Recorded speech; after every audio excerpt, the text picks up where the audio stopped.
Hello, everyone. Welcome to another weekly live stream.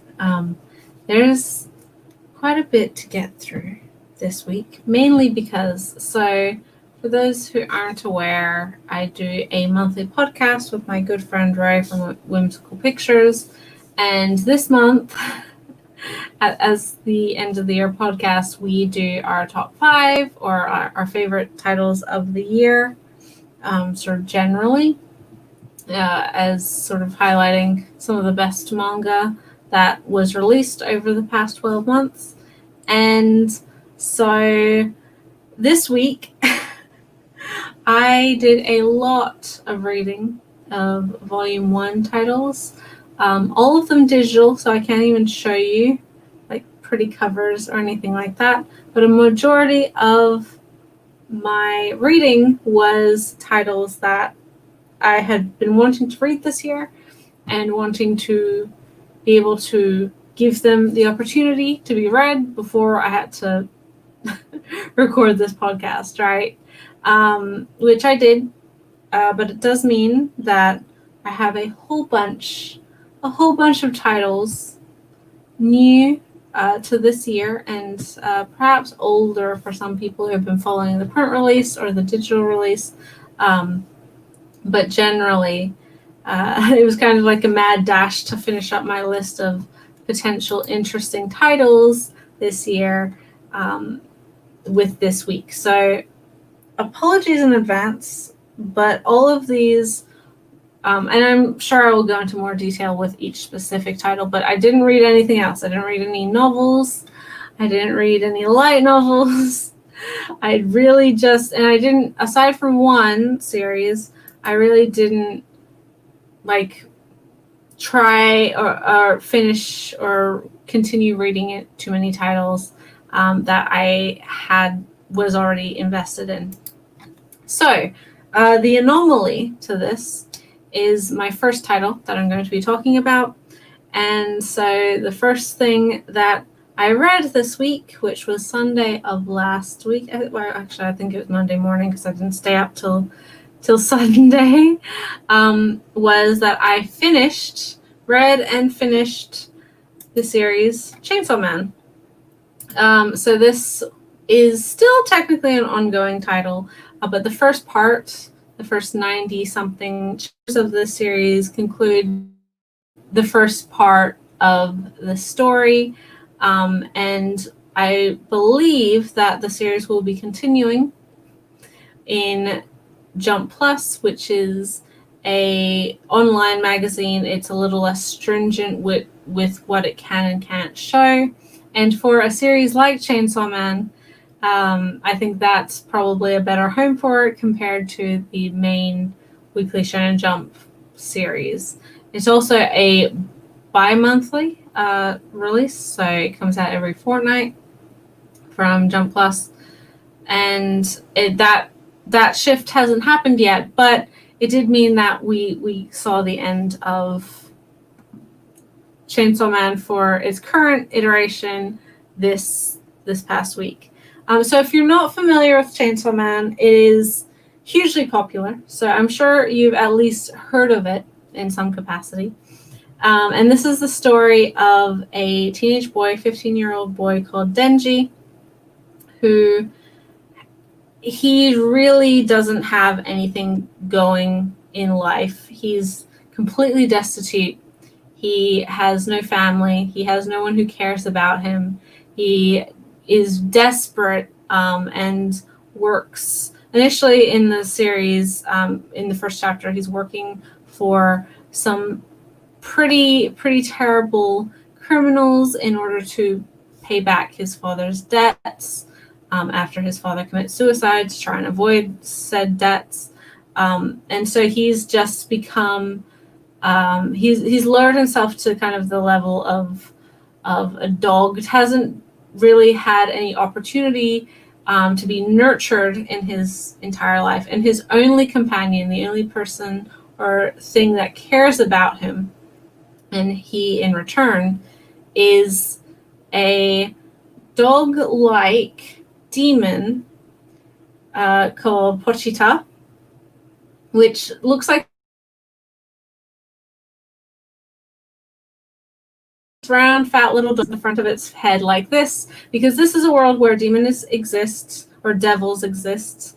And as such, they're very, very dangerous. And there is a group called the Public Safety Bureau or Division who fight said demons. And in the first chapter, Denji kind of gets caught up in a fight with a pretty major demon called, or devil, the zombie devil, and dies horrifically, gruesomely dies. But he makes or because of his kindness, because of the life that he gave Pochita and the acceptance that he showed Pochita in life, this small dog demon decides to, as a show of his thanks, decides to kind of imbue himself into Denji, form a contract in which our main character thus becomes Chainsaw Man, a devil with a chainsaw for a head and chainsaw arms, and just wacky, out there, crazy, violent stuff. Hello, Lythus. Welcome to the stream. I hope you're feeling better. I know I presume you're not feeling too good, but I hope you feel better soon, sir. And it's been a while. I haven't spoken to you the last 2 weekends, so it's nice to see you here. But so Chainsaw Man is the current series of Fujimoto Sensei, who is also known for Fire Punch, which is another hugely divisive series, and I believe Chainsaw Man is also quite divisive. It doesn't feel like a Weekly Shonen Jump title in the same way that some of the other popular stuff currently running does, and that has run in the past does. Again, I do think it's a little bit more well suited for Jump Plus, and I think now that it has the freedom of that magazine, we will see even more obscene, over-the-top, grotesque, in-your-face violence and obscenity and gross out things, humor. But I will say this, and I am self-admitted that I do actually enjoy Fire Punch. I think it is just outside of the shock value, outside of everything that is like kind of innately abhorrent to that's good to hear. It's good to hear that you're doing better. But despite it being just so in your face, shocking, and trying to show just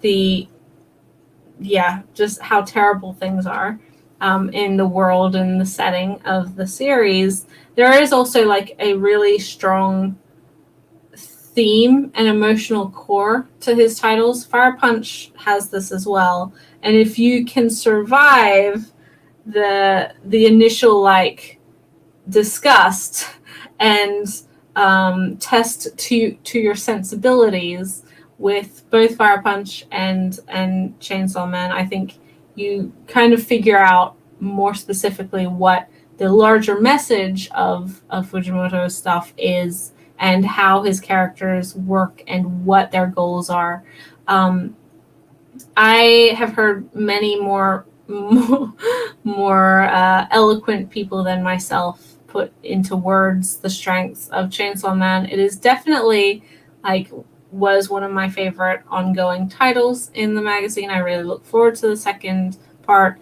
And of course, with all of the works from this creator, it comes with a slew of content warnings. Absolutely do not read his work if you're squeamish, if you dislike hyper violence, and absolute. But I see it as kind of, you can definitely tell that this mangaka is a fan of like schlocky B-movie horror action, and his manga read like a schlocky B film, but amidst that, so it has the spectacle of something like that, but also it has these really strong characters who are not necessarily good people, but very understandable people. So Denji, he, after becoming Chainsaw Man, he is brought into the Public Safety Division, and from there, he, by a woman who like heads it, called Makima, and she tells him, like, if you work for me, you're going to be, you know, a dog, basically. You're going to do everything that I say, but I'll feed you, I'll look after you, you'll have a better life. And he kind of falls in love with Makima, just the idea of her, and he, like, his very mild, low stakes goal in life is to have a girlfriend, his dream. And so he agrees, and so Chainsaw Man becomes a part of the Public Safety Bureau and fights all of these devils who are causing trouble for humanity and causing excessive amounts of death. And over the course of the series, we learn more and more about the situation, who is like involved in this, and some larger mysteries are revealed. I don't want to ruin it for anyone who hasn't read it, but I do really recommend this series. As I said, 90-something chapters are on Shonen Jump currently, right now. If the gross, weird, hyper-violent, obscene start and kind of continuation of it doesn't put you off, you're well rewarded with Fujimoto's manga. Also, it has just recently come to print as well. The first volume came out last month, the month before, something around there. And yeah, it's great. It's super duper wonderful. Yeah, lots of, I think for the finale, and I will keep this in vague terms because I don't want to ruin it for those who have not yet read it. But one of the larger aspects of Denji's character is his desperation and the fact that he has such small dreams compared to what people typically think of as a dream or a life goal. And that is completely from his initial situation. It's from how it's a result, a product of how he was raised without any of this nurturing, without and his, because of that, he kind of clings to kindness in ways that are not healthy, and not typical, but very understandable. And from his background, from where he was completely abused and taken advantage of from multiple people over the course of the series, but including the beginning, his father and this like gang leader for one. Now Denji has the opportunity to break that cycle of abuse and neglect and hate and all of these things, and actually have kind of a reciprocated bond that's a little more stable than he's had in the past, and how the events of the series up until this point has impacted him and his choices, and how the choices he makes now are very reflective of stuff that he's always wanted, but just never had the opportunity to express outside of his relationship with Pochita. And it's so good. It's so good, right? It's really good. I don't really need to convince people to read Chainsaw Man. It is hugely popular. There's an upcoming anime, but I loved it. Love it. Cannot wait for the continuation. And it's one that, you know, if you're looking for something interesting, if you're looking for something challenging as well, definitely give that one a shot. But so that was the only like continuation / completion of a series that I had this week, because everything else I read was in preparation for the podcast, wherein I wanted to finish all of the titles, or start all of the titles that debuted this year that I was interested in, and so there's a lot to get through. The second thing that I read this week was Manly Appetites, Minagishi Loves Oshi. I believe that's the title, maybe Otsu, but I think it's Oshi.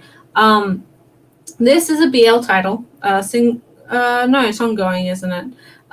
Where, and for people who are just coming into the chat right now, all of the titles that I read this week were digital, so I apologize, I don't have books to show off. But this is the story of two office workers, one who is, I think they both work for a magazine, or something, I don't know, they're co-workers. One who is the very affable, popular guy within the office. He gets along with everyone, a little bit of a ladies' man, and his co-worker, who is kind of the shy and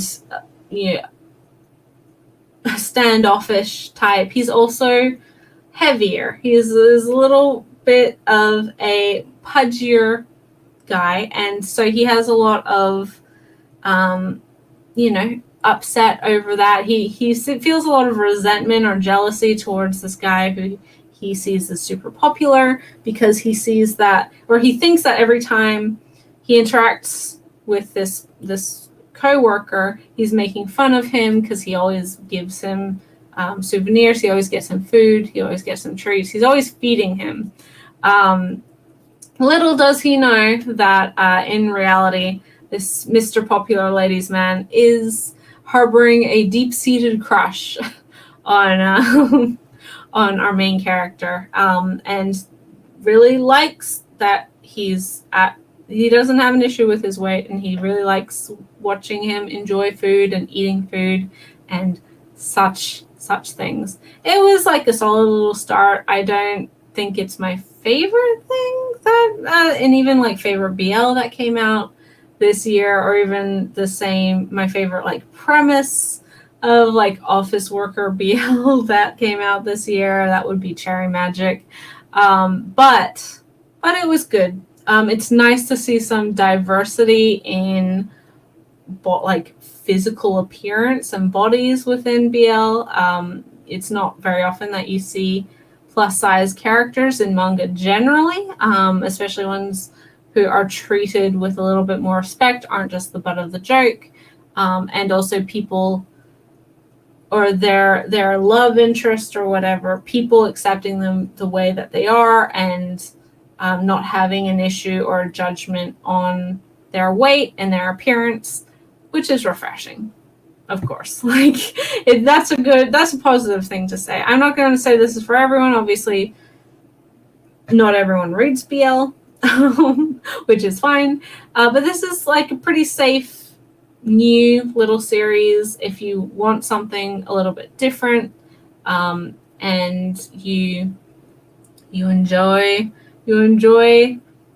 office workers falling in love, then absolutely give it a shot. If you're looking for some more physical diversity, body positivity in manga and BL manga in particular, then pick it up.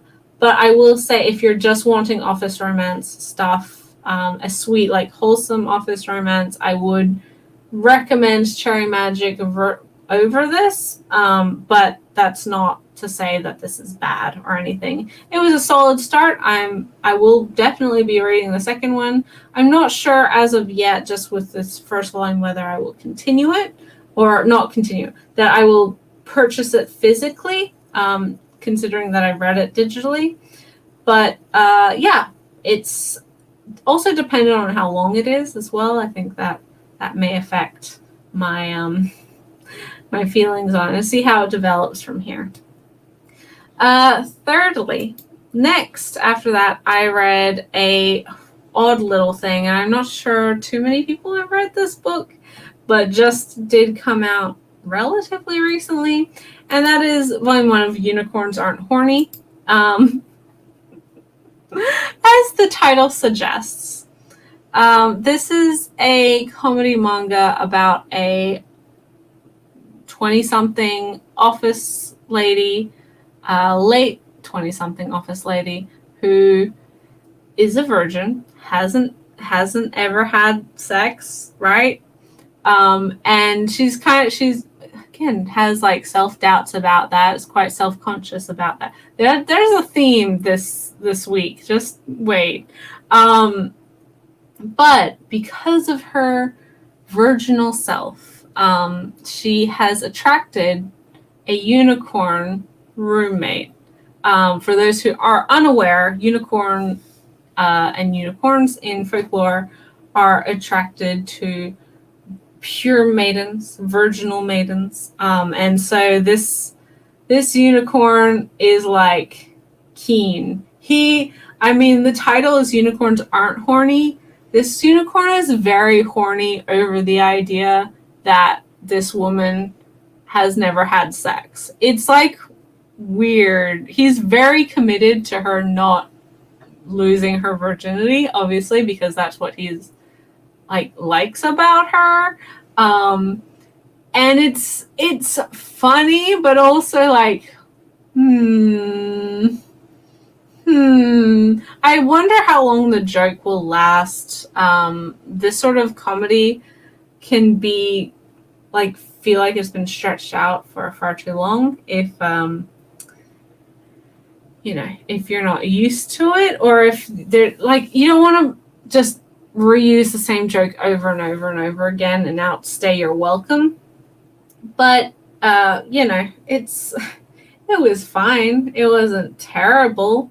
It got some legitimate laughs out of me. And this woman as well, she's quite aware that this is why this unicorn likes her, and why, but she's not she hasn't chosen to stay a virgin, right? She just hasn't really had much luck with relationships. She's never really put herself out there, and so because of this whole situation, now she's kind of felt like she's missed the boat. And this is all pretty not unrealistic stuff. Obviously there's a unicorn, so it's not like this is reality, but it's interesting.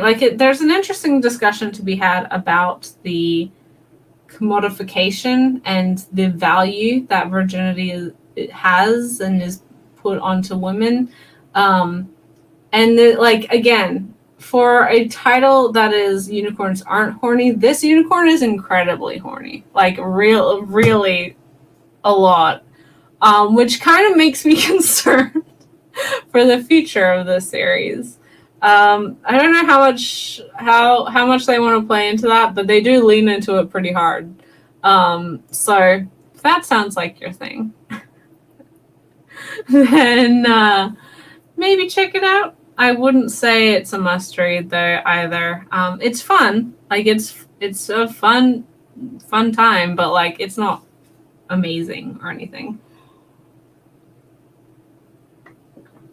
Continuing with comedy, and this is a one and done series. Or one and done volume, and it's also a spin-off of another comedy manga that I absolutely adore, one of my favorite series, and that is the single volume of Mob Psycho 100 Reagan, which is the man with 131 psychic power level or something. It has a long subtitle, which is obviously a spin-off volume focusing on Reagan, the mentor character of Mob Psycho 100, Mob's master, mentor, and boss.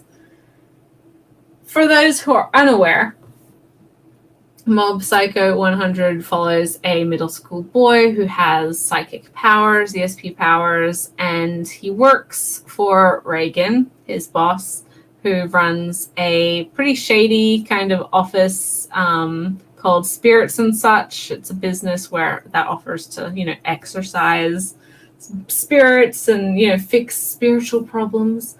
But Reagan himself is a huge con man. He doesn't have any of these psychic powers himself, so thus he relies on Mob to fix all of these actual psychic issues, supernatural issues, if that's what is affecting clients, and otherwise just, you know, gussying up normal things like massage and photo editing and whatever else as psychic powers.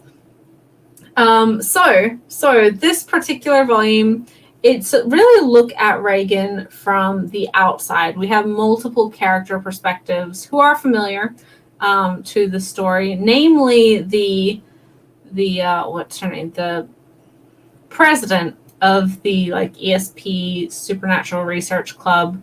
That mob is kind of, they tried to get him to join, he didn't want to join.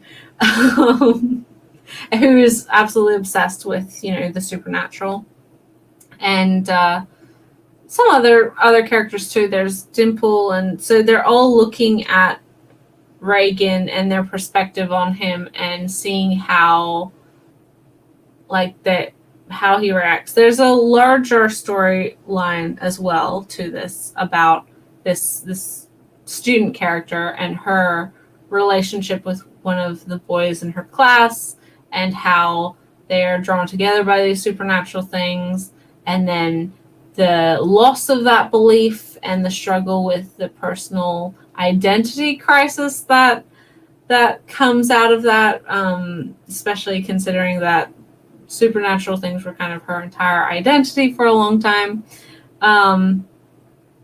Yeah, I mean, it's funny. This is also done by one. Like, it's just a continuous. It's also set after the main series, I believe. Yeah, because is his name Serizawa? I don't know. The guy has joined the office. The other guy, and yeah. The female character, the student, is now a high schooler. She's no longer in middle school, and thus we see these characters a year-ish older than they were in the original series, and you don't see a lot of Mob until the very end. And because it's not really about him, we see, I mean, the whole series, we see Reagan from Mob's perspective and see his impact in his life. We don't need another volume of that. This is more so seeing Reagan and the impact that Reagan has on the lives of other people aside from Mob. And it's funny. It's brilliant at what it does. There's a lot of like creepy supernatural stuff going on, as well as is the par for the course. And there's like the best joke, okay? And it's also like the subtitle, the whole like, I have a 131 psychic power level, power level index. Oh my god. And you know, so obviously, well, and because again, Reagan's a con man. He doesn't have any of these powers, but when he's confronted by those who question his credibility, he just bullshits, right? He just takes stuff out of thin air and talks with authority, so like he knows what he's talking about. And all of these other like actual psychics, all of these other people who are seen as like well-known spiritualists and whatever, they believe the bullshit because, again, he speaks with authority. And so there's like a running thing. It's like, oh, the psychic power index. Why haven't I heard that? Like, I'm going to have to Google that when I go home.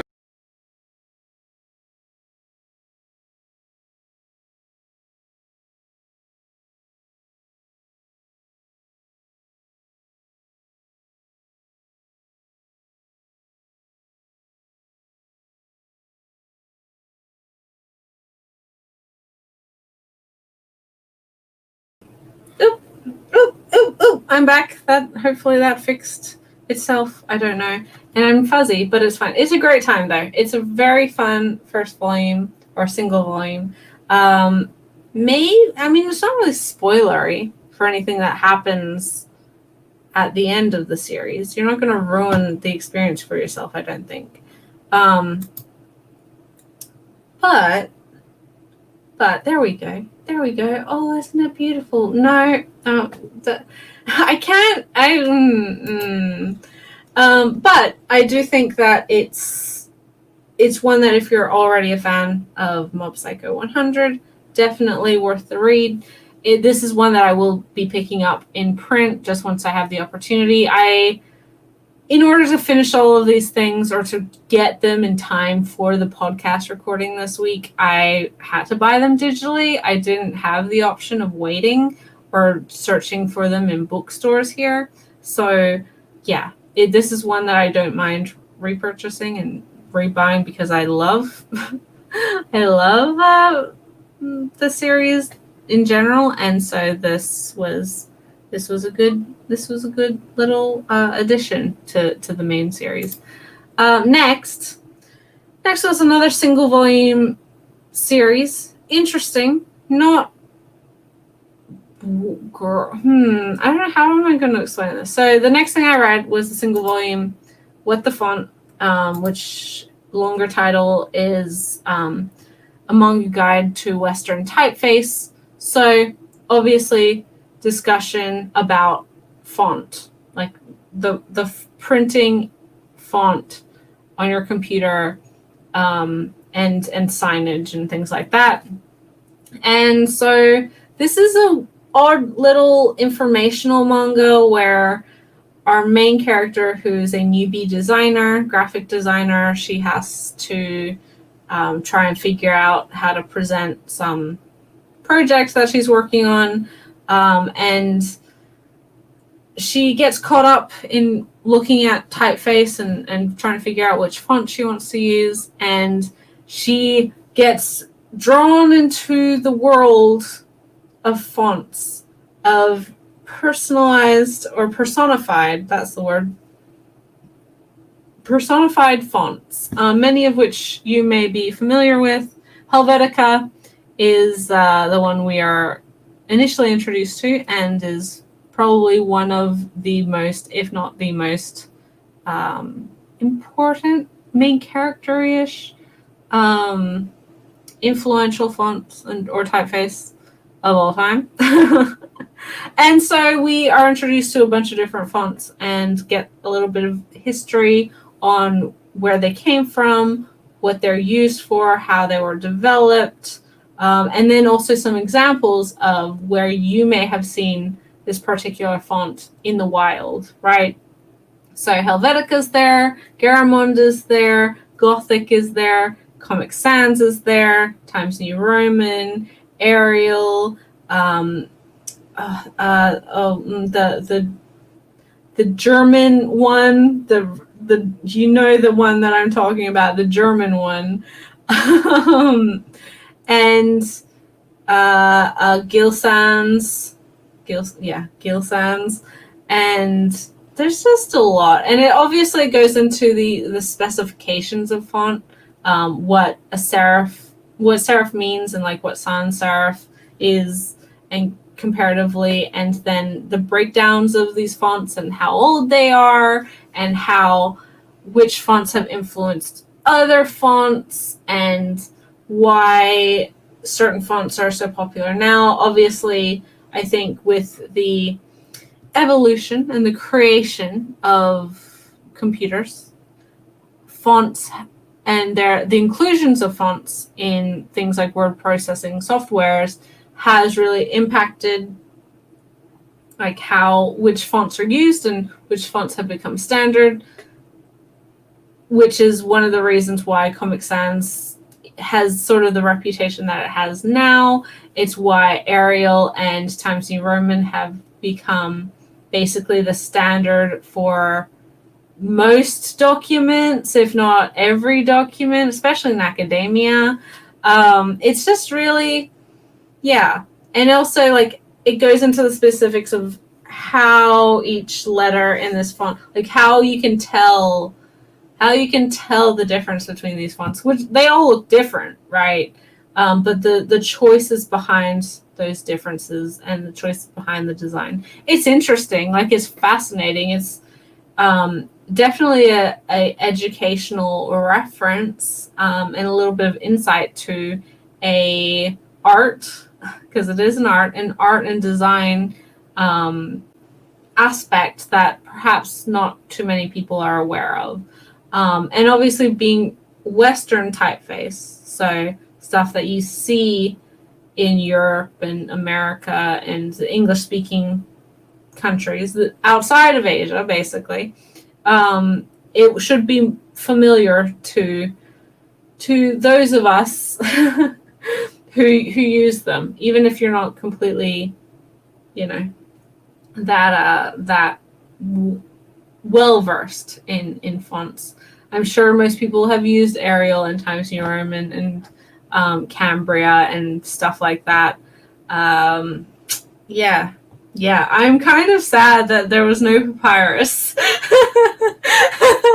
Because, at least for me, I don't know if any of you guys were like in the 4th grade and you had to do an assignment on ancient Egypt, and you're just like, oh yeah, I've got the best thing for this. And then you just break out the papyrus and you thought you were the coolest kid in the class, until you took it to school and everyone else had the same exact idea. Chiller font. Oh my, I grew up with, did I have a Windows 2000? I don't remember. Oh my God. But yeah, my generation is the one where home PCs were first starting to become popular, and word art, choosing fonts and then also choosing the word art in your designs as a child was a whole different ball game to what it is now currently.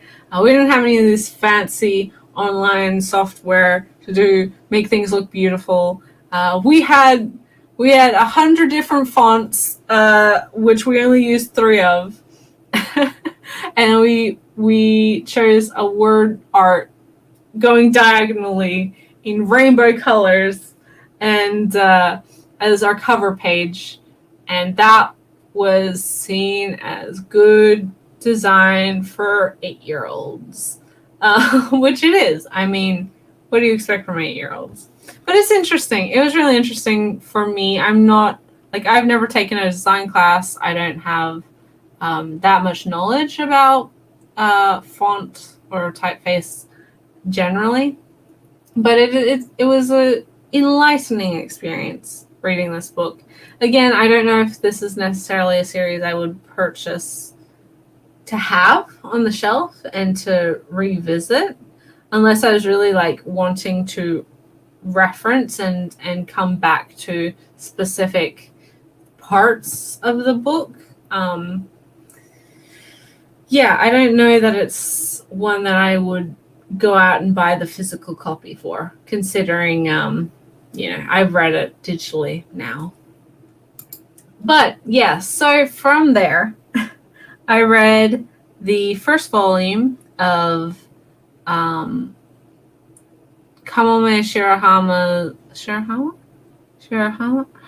Oh, I don't remember. It's late. Of Eniel and Duet. Oh my God. This is a mouthful. Eniel and Dewila? I don't know. I'm sorry. I apologize in advance. But this is a 3-volume series. I only read the first volume. But this is a 3-volume series done by the creator of Witch Hat Atelier. And it's complete in three volumes. And it follows an angel called Eniel and a devil called Dewila, who are constantly at odds with each other, because obviously the motivations of heaven and hell are quite different. But despite that, they're kind of quite close friends. They definitely tease each other and have issues with each other and cause problems for each other. But also they hang out a lot. They go shopping. They go on trips. They do all of these things together. And it feels like a lady version of Good Omens, right? The relationship between the angel and devil in that Aziraphale and Oh my gosh. Where's my brain gone? Ugh. Crowley, that's the one. It's like if those two were a little less gay. I mean, this manga definitely, I mean, you can believe that it's gay if you want to. There's a lot of potential there. But it's like if those characters from Good Omens were women, busty women. And that's it. That's about the only change you need to make. Obviously, the plot is quite different. And NAL is, I would say, a bit more of a ditz. She doesn't think things through quite as much compared to her demon counterpart.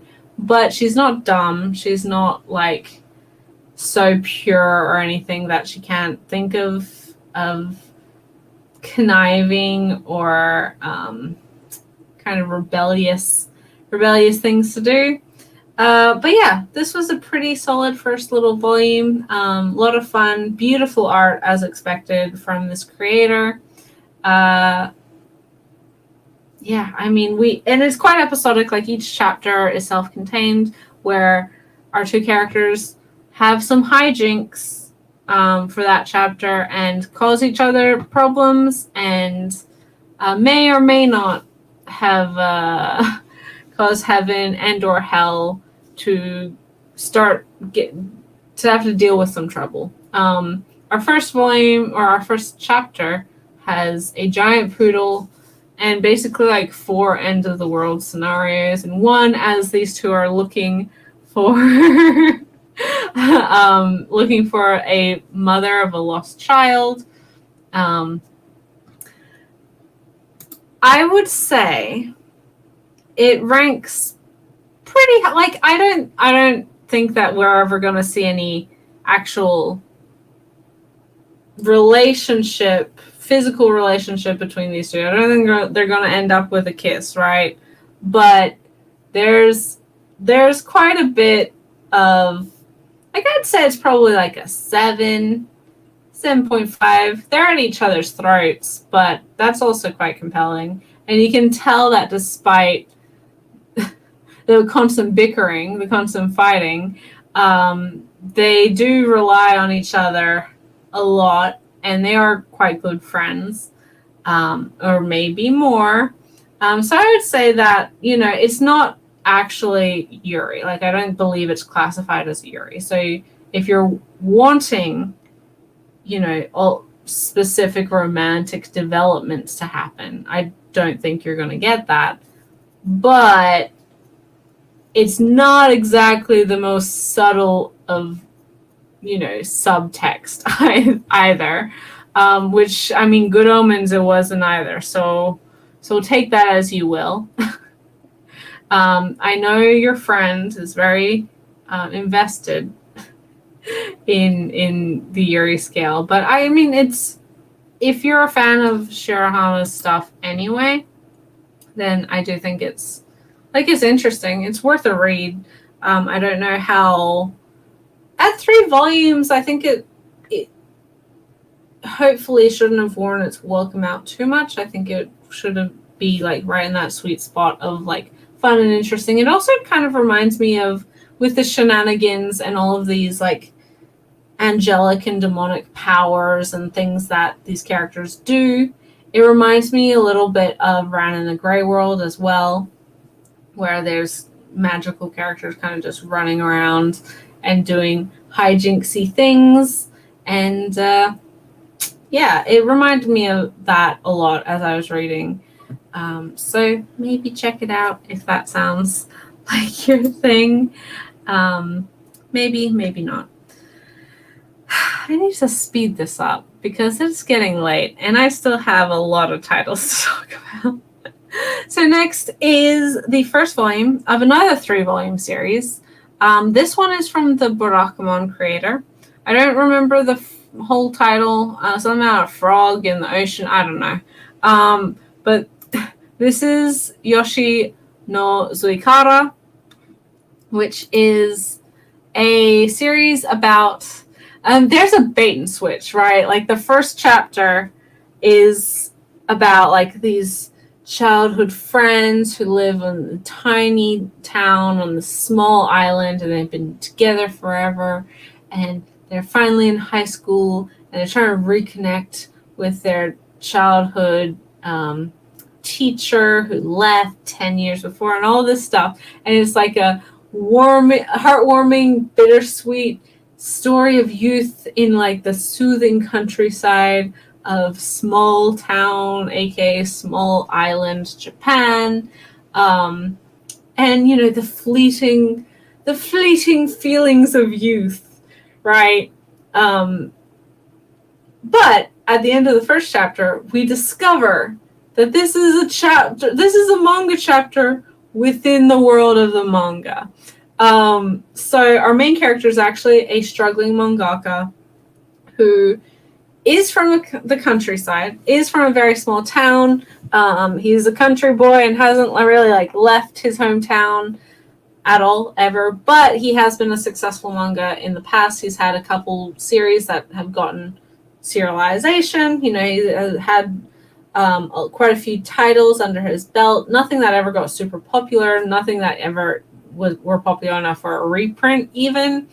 But he had always wanted to be a mangaka, and since, you know, discovering manga in his youth, he's really been striving towards this dream. Now he's in his early 30s. He's kind of lost confidence in himself. He doesn't know what he wants to do. He was always kind of like with this creator's other protagonist from Barakamon, struggles with self-confidence, doesn't really know how to interact with people either. Definitely, not that this mangaka doesn't have a job, and not like Honda doesn't have a job in Barakamon, but like kind of this neat, like isolated genius where they don't understand human interaction that well. Like they're just dedicated to the stuff that they're doing.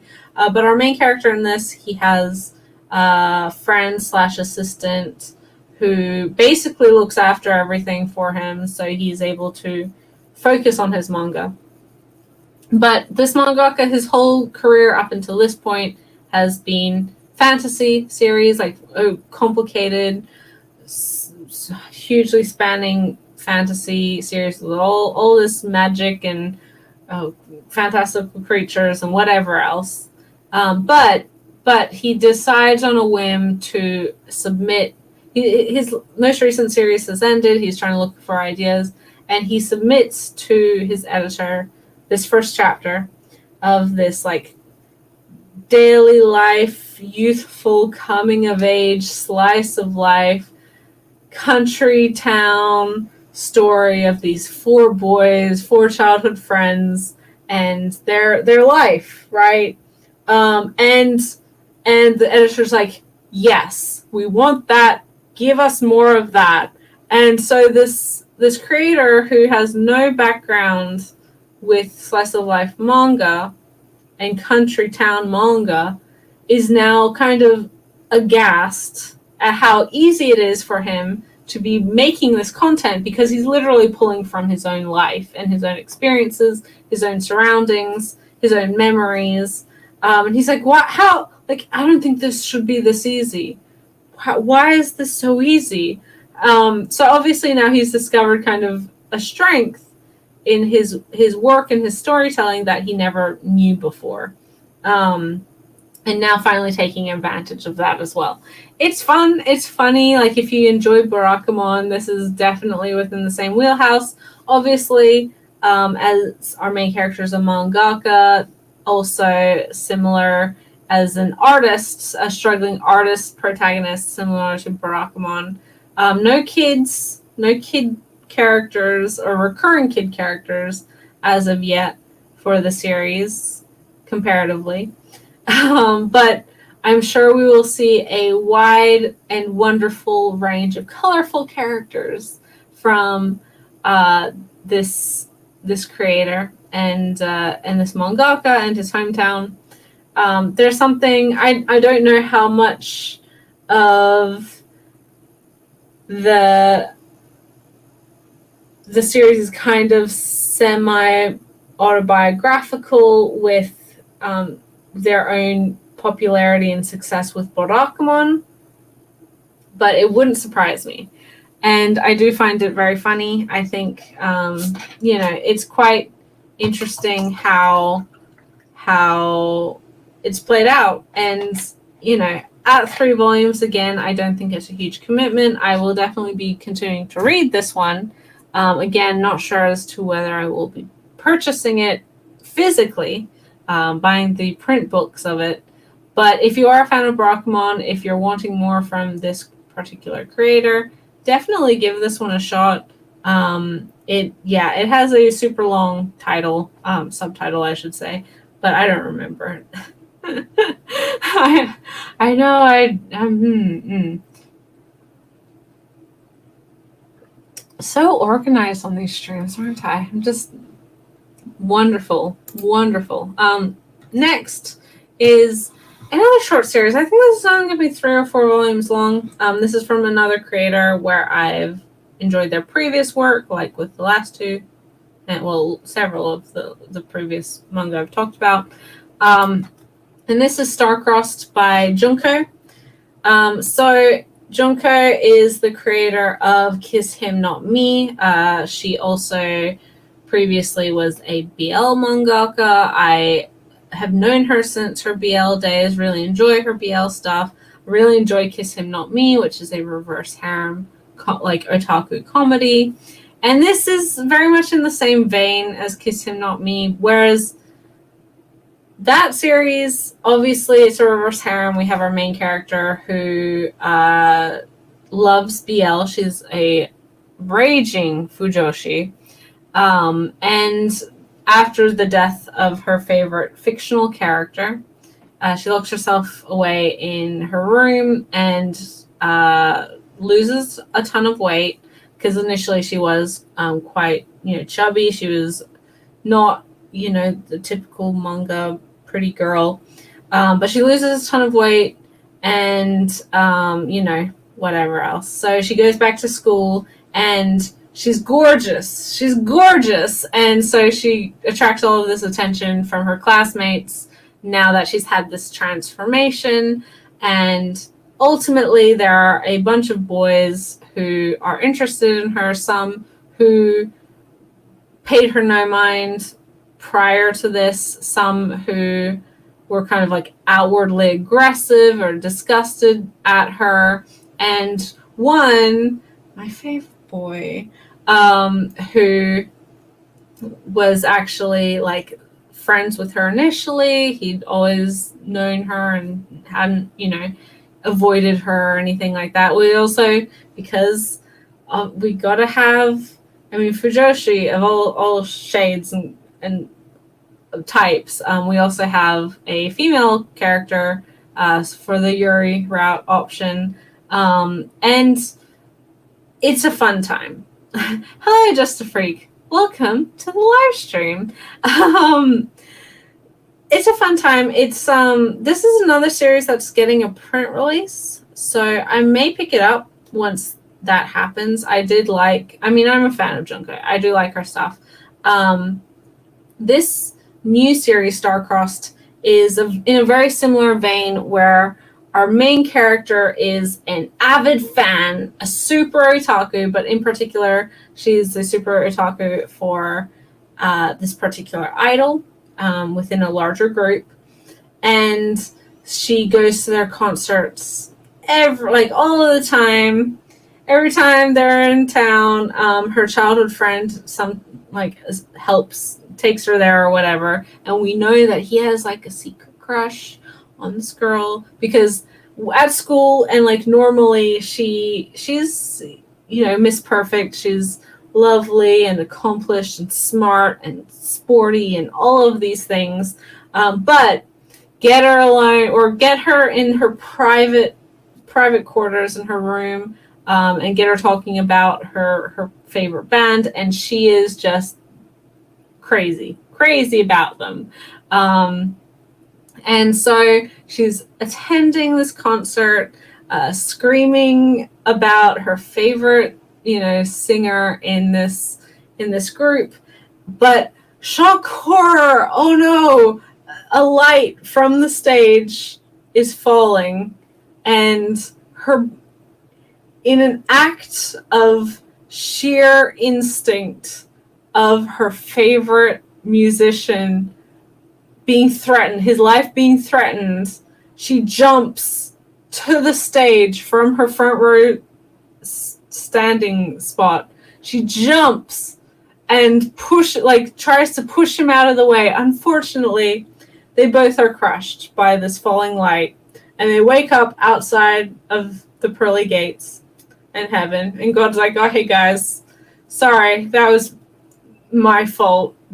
Sorry guys, don't know what happened. Neither of you were supposed to die. Mix up. I'll make it up to you. I'll fix this. Don't worry."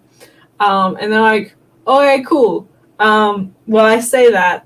The guy's like, "Okay, cool, thanks." And then the girl is freaking out because she's hanging out with her favorite musician. And she's like, "Oh my God, this is amazing. Oh, like, we're dead. And that's terrible. And like, this is horrible. He should never have died." And blah, blah, blah. But she's also like, "Oh my God, I'm so close to this guy. I could touch him, except for we don't have any corporeal bodies right now."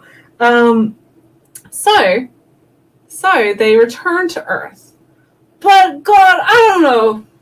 God's just not great at his job right now. He was distracted or something. Their souls end up in the body. Well, actually, they wake up and everything's normal. But the next day, they wake up and they are in each other's bodies.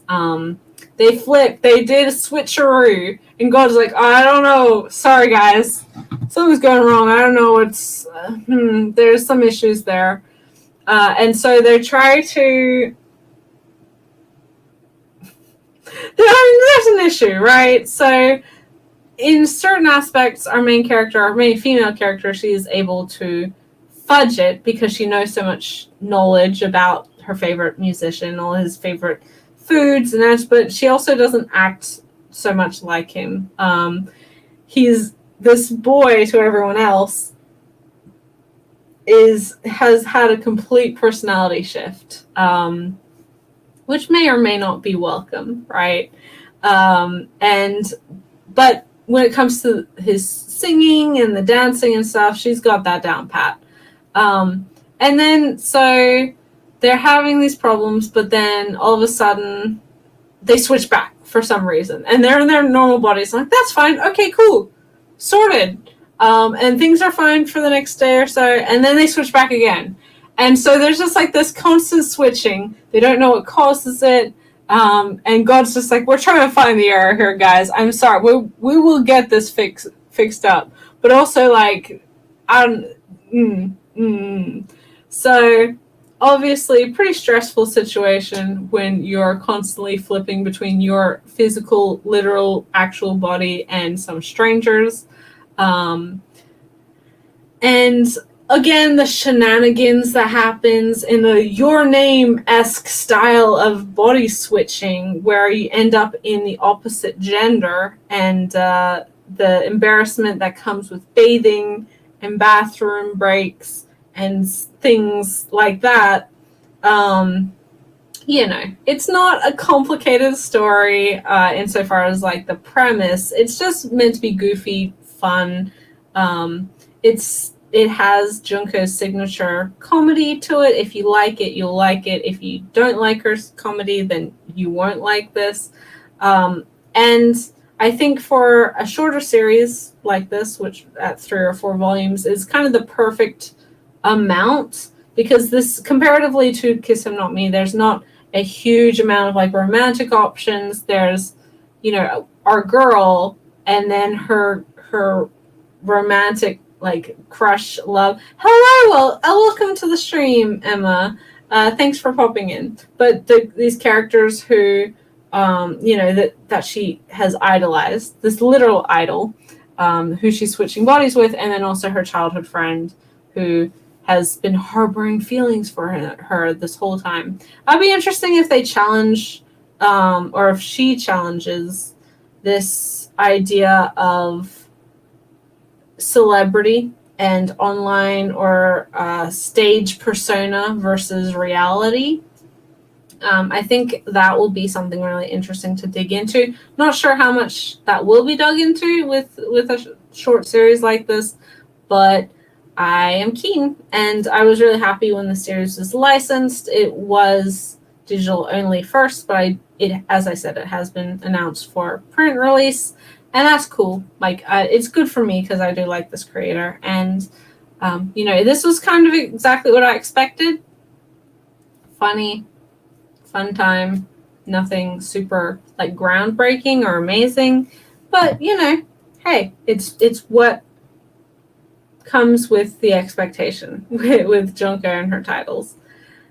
So next, again, all of these are debuts. If they're not one and dones, they're debuts. All right, for those new to the stream, I hope this helps. They're all new series. They're all stuff that got their first volume in 2020. And the reason I was reading so much of that this week is because I was recording for the end of the year podcast that I do with my good friend Ray from Whimsical Pictures. So yeah, a lot of starting new series for me this week. But the next series that I read was one that I was really interested in. Heard lots of good things. It's super popular in Japan. Really exciting when the manga was licensed by Square Enix. And this is volume 1 of The Apothecary Diaries. This is a series about a young girl, well, teenage girl called Mao Mao, in historical China.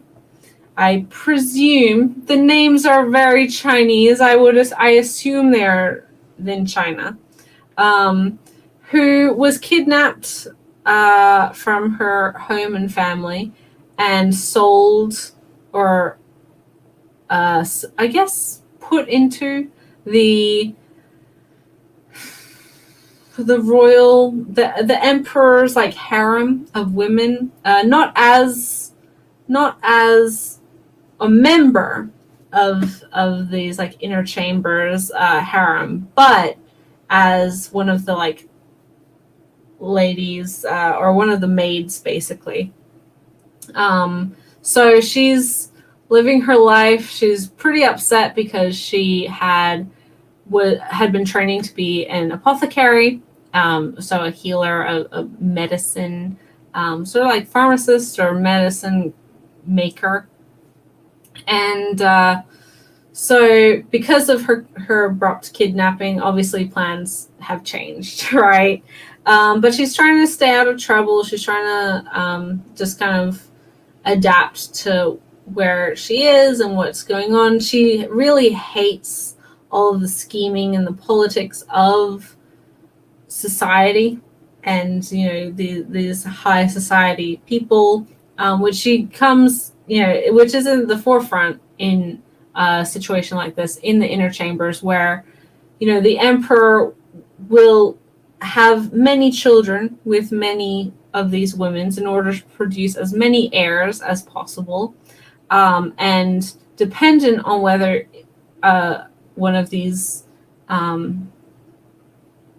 women produces an heir, it is very dependent on their treatment and how they're treated going forward, right? Because if you are able to have a son of the emperor, then that child could be the heir to the empire, which means that you're more important than like all of those schlups who had girls, and or all those schlups who never have children with that the emperor has never chosen, which is one of the conflicts between two of the women in this book.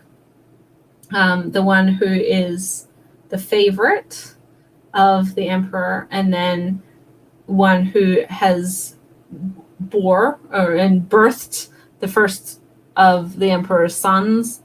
So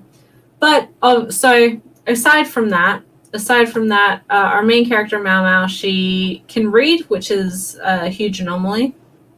generally, like most people couldn't read, especially of the lower classes. And she recognizes symptoms of specific sicknesses with certain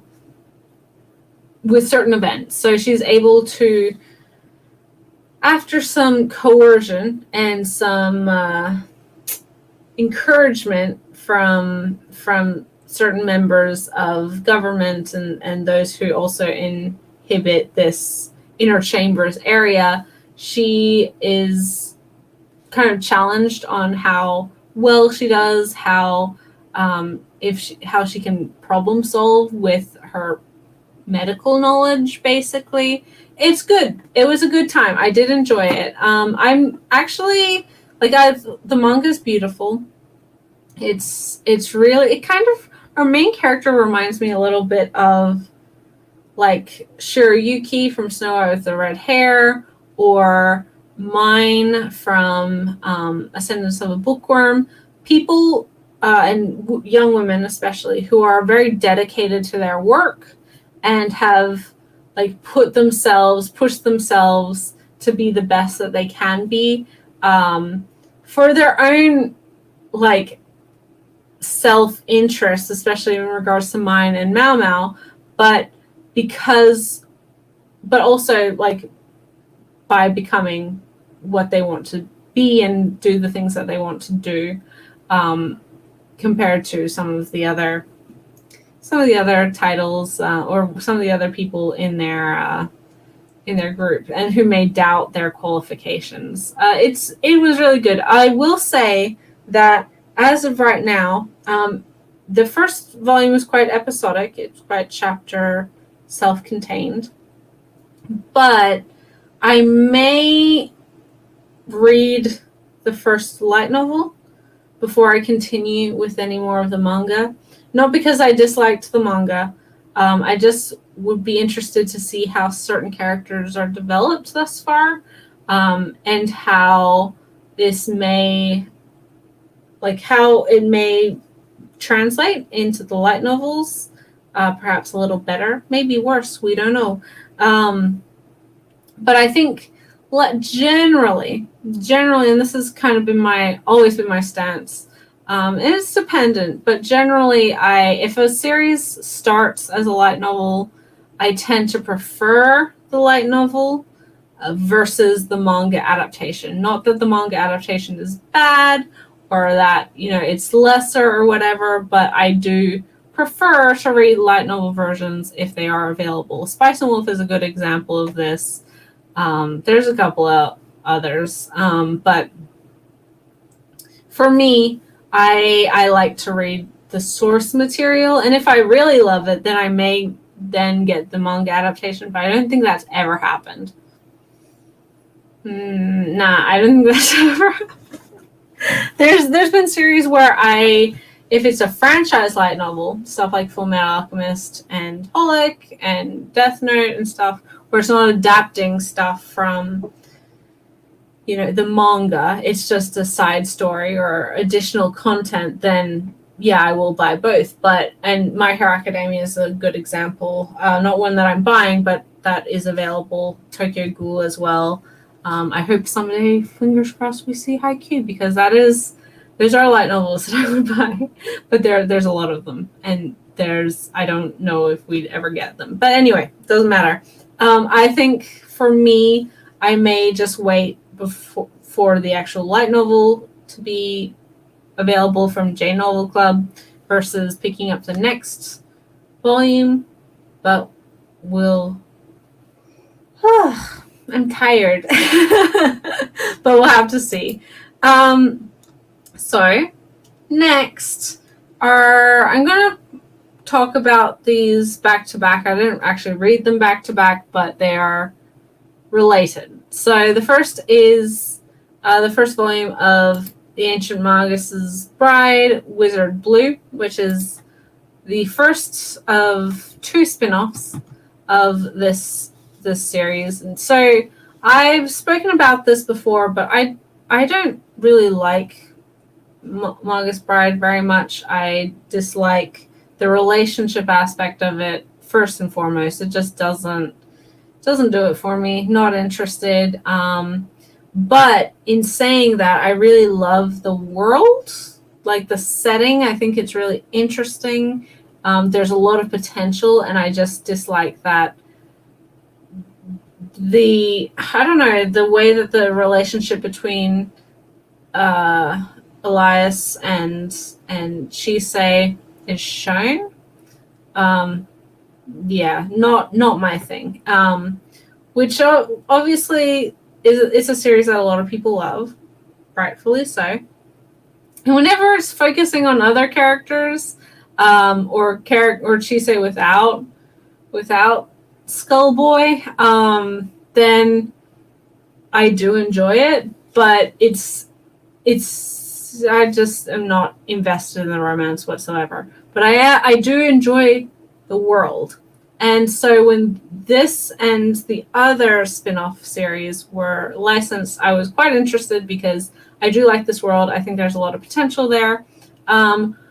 Wizard Blue is set in France. And also, like, I knew this I didn't actually like realize this, but for a while that Manga's Bride is set in the modern day.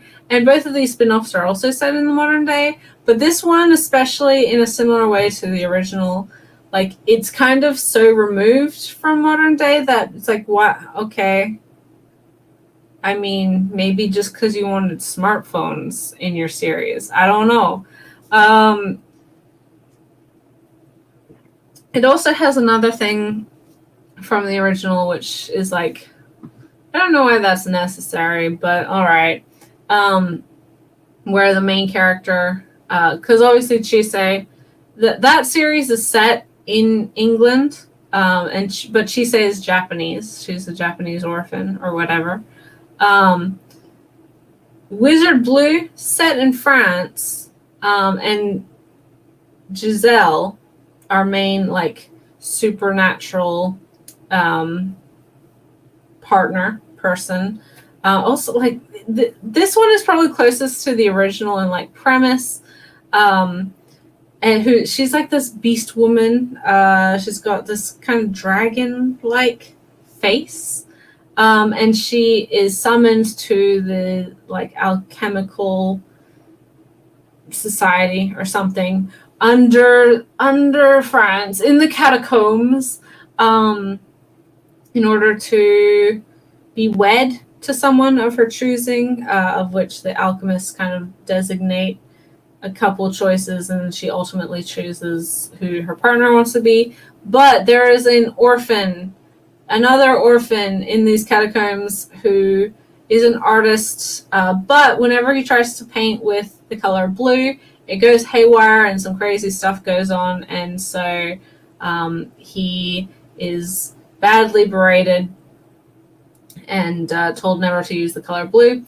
But so anyway, we find out that he actually is a very powerful mage, and the color blue is something quite synonymous to his being and his magical powers and abilities.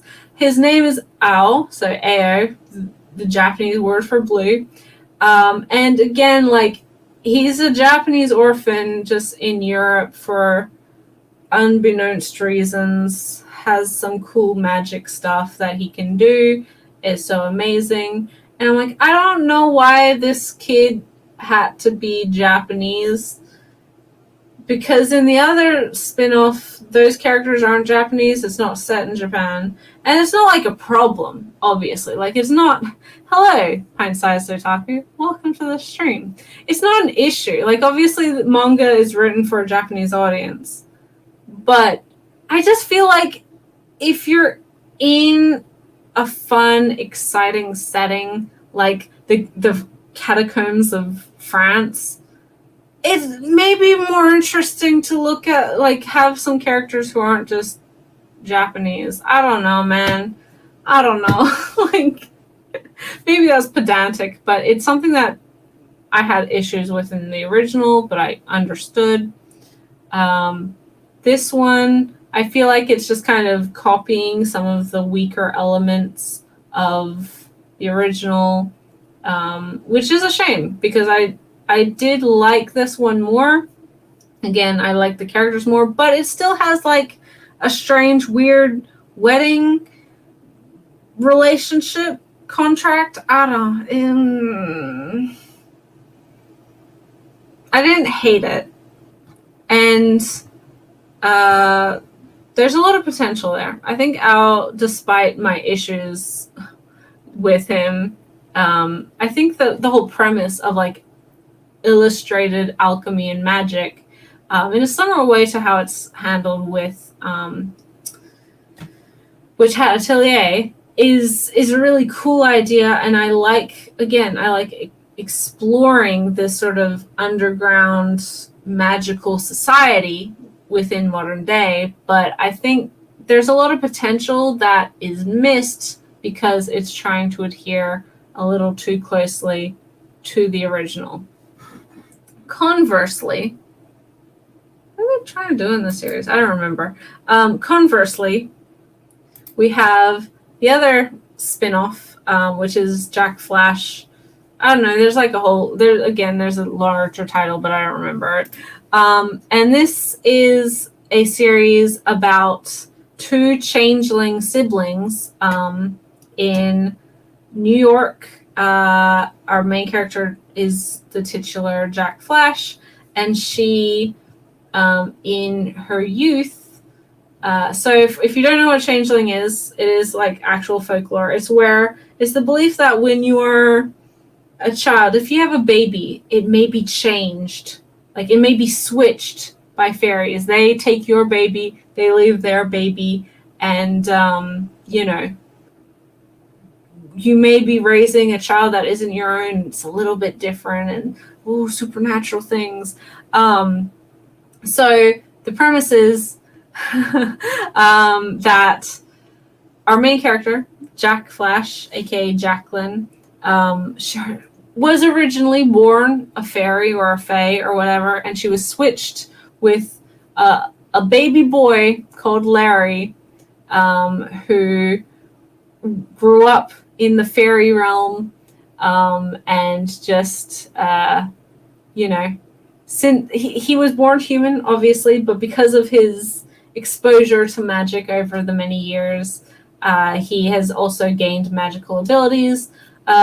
Jack or Jacqueline, she wasn't aware of her magical self whatsoever, being raised, but now Larry, her quote-unquote brother, kind of told her a decade or so ago, and so her life has been changed since, and she now works as a detective, solving supernatural mysteries and shenanigans and things with said brother, quote unquote.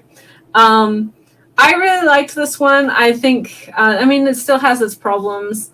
One thing I really liked though is that a couple of different okay, if you've read the main series, there's a character who's like the Guardians of Dragons.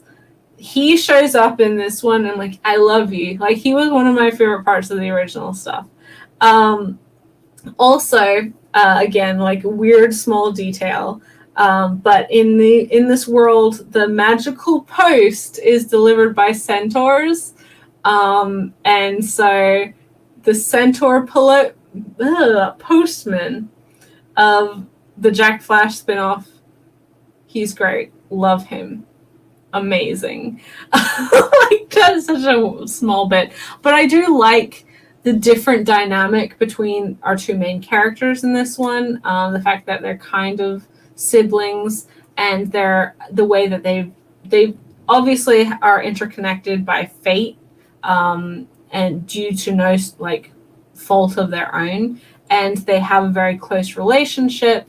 And there's no way that they can ever really like disconnect from each other. Larry, her brother, again, he's human, but he's absorbed like so much magical spirit energy or whatever as he was being raised by fairy parents. He can now shapeshift into a wolf, or like a giant, a wolf. I love him. Like, he's great. Jack's great. She's like, she's kind of a nerdy otaku. She loves anime and manga and stuff, but also is very dedicated to her job, and she's constantly trying to, achieve this interesting life that she had always coveted in the years like prior to her knowledge that she was a changeling. Welcome to the stream, Dendor. I hope you enjoy. Yeah, I liked this one more, which was kind of interesting, maybe because I had lower expectations going in. Like, when both this and Wizard Blue were announced, I was more interested in Wizard Blue just because I liked the French setting a little bit more, and I thought that was like maybe more potential. I don't know, man. And I was maybe a little less interested in like modern day New York, but I really, and maybe after I enjoyed but wasn't like blown away by Wizard Blue reading it earlier, with a little bit lower expectations of Jack Flash. They were like, I was actually more impressed and I had a more fun of a time, and it doesn't feel like it's just trying to weakly copy paste the original series into a different setting with different characters. I will say though, like, okay, I understand you have to have a level of like absurdity and just general acceptance of weird stuff, if you're gonna have this series and if you want the whole premise to work. But it's like, okay, I was always under the impression that in folklore, changelings were like switched, right? Fae took a baby and left one of their own Fae babies in this place. That was at least the same gender as like this baby that they snatched. And they explained it's like, well, back then, if your baby got snatched and you were given a changeling, then after a while, the human birth parents would realize, and they'd sort it out. They'd, try to figure everything out, and it would fix, and they'd swap them back. But with this, they're like, okay, so not only did these Fae steal a human baby boy, they left their own baby girl in his place. And I was like, why? How did her parents not know, like, or his parents not know? Like, how did they just like forget what gender their baby was? I don't know. Like, and the whole thing was like, well, now in the modern day, like, families are so busy, it's really hard to keep track of like life and your family, and parents aren't as hands-on in parenting as they used to be. I'm like, I don't think that's an understandable explanation for this. That's some pretty bad parenting, that you just completely forget the gender of the child that you birthed. That's yeah, it was a dumb explanation, but I'll take it. That's fine. I just really like Larry, like his puppy self. I don't know. He's a good kid. And Jack, she's a good kid. I say they're like in their 20s, but they're good kids. Thank you so much, Dendor. I appreciate that. We know that I'm a chatterbox at the best of times. But I definitely, over the course of this live stream series, have improved in that regard. So this makes sense. And I totally understand, like, of course, like, if you get bequeathed, we know in folklore, like, there's always some crazy stuff going down, and you don't want to anger the supernatural creatures who have your baby, right? But for this particular series, it's not that, like, the explanation isn't that, like, oh, they had a baby and it got switched and they realized that it was a changeling, and so they just looked after the baby after the fact because they didn't want, you know, the family to be cursed and their baby to be killed and yada yada. No, they just were like, oh, well, parents aren't that hands-on anymore, so they might just forget what type of baby they had. Which is, like, that your explanation makes more sense, but for all intents and purposes, Jack's, like, human parents, aka Larry's birth parents, don't have any idea of, like, the supernatural world of this, the fae and magic and all of this. They just are, like, kind of nice, lovely parents, normal parents. And I'm like, okay, but who are kind of like, the mother, at least she's kind of like into some hippy dippy, like, you know, alternate healing or whatever stuff, and she's super into new age whatever. But at the same time, I don't know, if I didn't know anything about the supernatural in that, and my child was just, like, replaced by another child, because I was too busy at work. I don't know. It just feels like bad parenting. But yeah.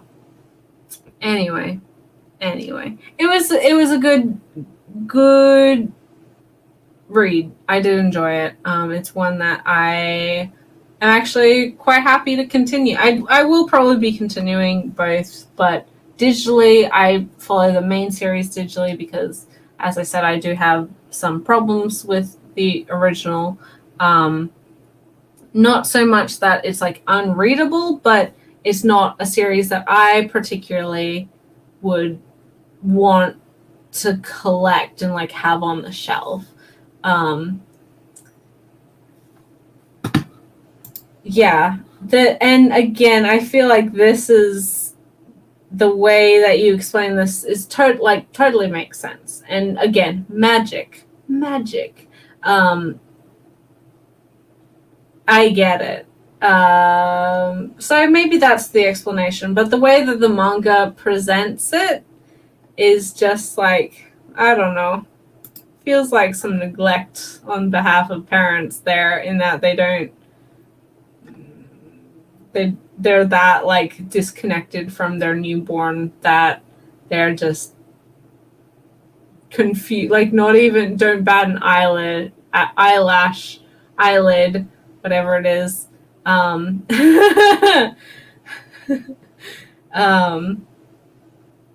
Yeah, but that's yeah. Anyway. After that, well, actually before this one, but I decided to group these two together. After that, I read the first volume of A Sign of Affection. This is an ongoing shoujo romance about our main character who is deaf, completely deaf, deaf from birth, and who she's kind of helped out by a guy on a train who sees her struggling to communicate with some foreigner who's asking her directions or something, and she can't reply verbally. She obviously, like, she can't hear what the question is and doesn't quite understand what's going on. But this guy, who she later finds out is one of the fellow students at her university, and they actually have, like, a common friend. He is a very worldly, like, globe-trotting, wanderlusting young guy who travels and, like, backpacks around as much as he can. He's a polyglot. He knows 3 languages, including Japanese. So he also knows English and German. And when he helps this foreigner with their question or whatever, like, talks with them, because he sees her on the train like struggling, right? And so he, cuts in and helps this guy out.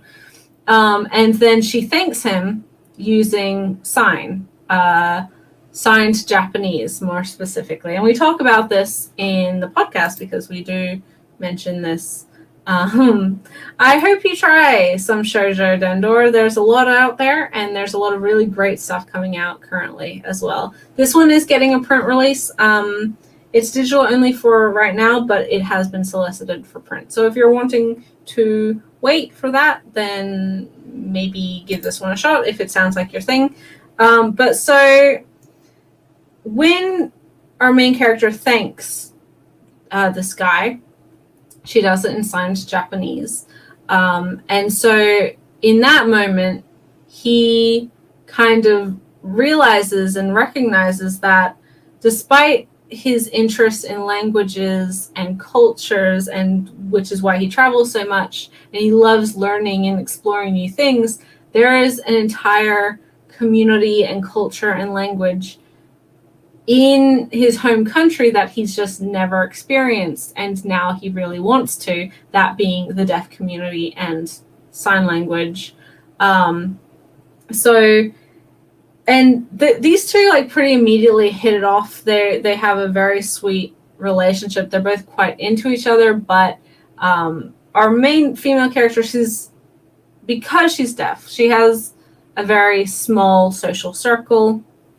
She grew up quite protected and isolated. She went to a deaf school, so only had like 4 other classmates. And it wasn't until university that she was really meeting a lot of different people and having to figure out how to communicate with people who didn't inherently understand and communicate with her like she's used to.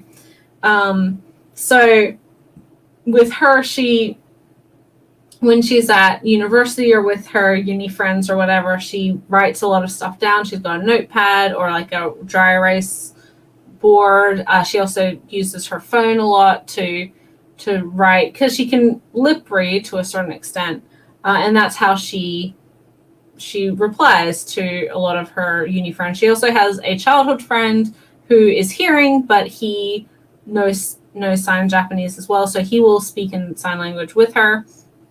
And this is something that is mentioned in the notes, the author's like ongoing notes in the series, that there's a difference between signed Japanese and Japanese Sign Language.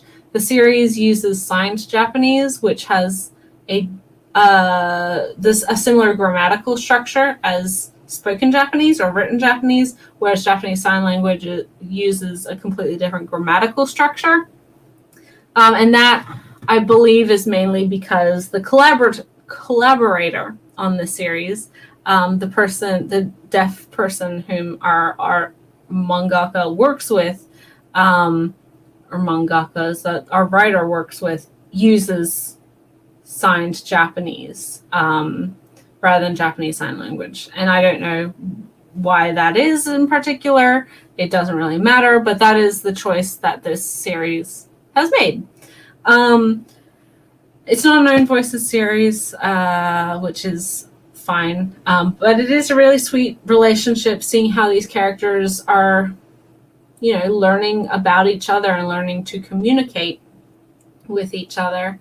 And yeah, it was a really sweet first volume. I really look forward. I'm hoping to read the second volume sooner rather than later, because then I can read the chapters of the series on Crunchyroll, because that's one of their simulpub titles. It's really good. If you like sweet romance series with disability representation, then check it out. I'll be interested to see how the deaf community is portrayed throughout the entirety of the series, or whether we only have this one main character who's deaf. But I will say, and this is something that, again, we talked about in the podcast a little bit, and Ray brought up a really, really interesting point, in that it's also really nice that the main character, the protagonist, is the disabled one, rather than being the outsider, or that the one that our protagonist is observing and trying to connect with. Thank you for joining the stream, Dendor. I hope you enjoyed. But that's a really interesting new perspective, because we have recently gotten more disability representation in manga. Obviously, A Silent Voice comes to mind, but I Hear the Sunspot, which I prefer as actual like representation. But even stuff like Perfect World is slowly like showing that you can have a serious conversation and depiction of certain representation in manga, and it be interesting and be more than a gimmick. And so I'm interested to see how this develops from here. But they're quite a cute couple, both of them together and individually. I'm interested to see how things develop from here. Obviously, with the first volume, things are quite new, and with our main character, who has been so protected and shy her whole life, she's needs a little encouragement to to kind of go for a relationship with this guy. But he, in contrast, is really, really keen and interested to make sure that they can communicate and that they can talk to each other and get closer and, you know, maintain the relationship and friendship that they have. Yeah, A Sign of Affection. Give it a shot if it sounds like your thing. Next, oh my gosh, so much stuff. I have 1, 2, 3, 4, 5. Okay. This one I don't have a huge, well, I mean, I'll say that. But next was volume 1 of Daily Life at Daily Life at Seagull Villa, which is a Yuri title. It's the most recent. I think it's completed in 3 volumes. Is it ongoing or completed? It doesn't matter. I don't remember. But this is the most recent series of from the creator of NTR / I married my best friend to shut my parents up. I'm not the biggest fan of this creator. Even like the one shot, I wasn't that, like, it was fine, but I didn't love it. Seagull Villa is about a teacher who, after being dumped by her boyfriend, after he got another woman pregnant, has decided to move to the countryside to start a new life. And she is now living with another woman at this kind of share house or whatever called Seagull Villa. And it's about their relationship and their blossoming attraction to each other or whatever. Thank you, Lythis. I appreciate it. Thank you for checking. If I was more organized, I would do that before the stream, but that's fine. We don't care about that. But so her landlady or whatever, the person she's living with, has a young girl who she's raising, and who's actually her niece after the untimely death of her brother and sister-in-law. And she still has a lot of trauma in relation to those deaths, and like how she lost her family and how it's affected her since. It was good. I think it's kind of, I liked it, although again, this is perhaps one I will only follow digitally versus buying the volumes. Again, I do have issues with this creator. There's just something about her style and storytelling that doesn't quite jive with me. And obviously NTR is like very outside of my wheelhouse of what I like to read. And I think one of the issues I had with this first volume was like how much the young girl, this little kid at like 3 years old, there's a lot of boob groping of our teacher character by this child, and it's played for laughs and stuff, and I'm just like, I don't know, that makes me uncomfortable. It just like doesn't feel very appropriate. There's other ways you can do stuff like that without, I don't know, without it being at the stake of a child. Like there's the first time it's like, oh yeah, she gets all up in her chest, which I'm like, okay. And the other woman like laughs because, you know, oh, her birth mother was like chest busty too, and you know, not, I guess it's, you remind her of her mother. I'm like, oh, okay, I mean, maybe. And then she starts trying to suckle, and I'm like, that's weird. Like, she's three, and I mean, people do breastfeed to that point, but it's just kind of weird, man. I wasn't here for it. And if, yeah. Anyway, yeah.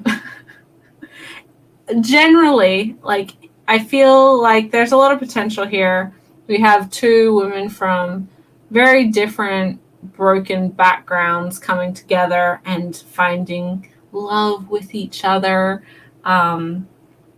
And I mean, I do, and I've said it before, I do appreciate Yuri, BL, whatever, queer manga that has a couple, a same-sex couple, raising a child, which we have seen on occasion in BL, not so much in Yuri, and I do appreciate that that element is in this series, but it just wasn't as effective as I maybe hoped it would be, and it didn't really change my opinion on this creator from what it was. So maybe, again, if you're a fan of this creator, if you loved her other stuff, you'll probably like this. And again, I didn't hate the series. It did a lot of stuff that, or there was certain elements that didn't jive with me in particular. But yeah, anyway. So next was a one and done sort of technically series that I was super excited about. The sequel / continuation has just recently been announced for license. Super excited about that. And so the next thing I read was the 2-in-1 omnibus of Kogeki Shoujo The Curtain Rises. This is the original series, the start series, prequel series perhaps, of Kogeki Shoujo, which is still ongoing. And it's about a young group of girls, namely two, who are hoping to join an elite school, talent school, musical and theatrical school, in order to become Takarazuka members, actors. For those who are not familiar, Takarazuka is the all-women theatrical groups in Japan. They do musical theater, basically, but all of the cast is women, and so every role is filled by women. And so in this series, this school is incredibly elite. Like, it has a very high level of talent. If you can survive there, you're guaranteed to, be on stage, join the troupe. And in saying that, it is very, very picky. It's incredibly hard to get in there. There's two main characters. We have one who was previously an idol, but was kind of shunned and shamed out of the industry after she reacted badly at a fan meet and greet event. And she's incredibly talented, but she's also not that energetic or enthusiastic about the whole school and her future here. And she also doesn't have a huge investment in other people, so she really doesn't get along with anyone else. Again, quite standoffish. And then we have our main character. Main character, who is a ditzy but vibrant and alluring, and maybe is a word you could use, girl who is kind of completely opposite. She doesn't take anything too seriously. She takes things seriously, but she's not a serious person.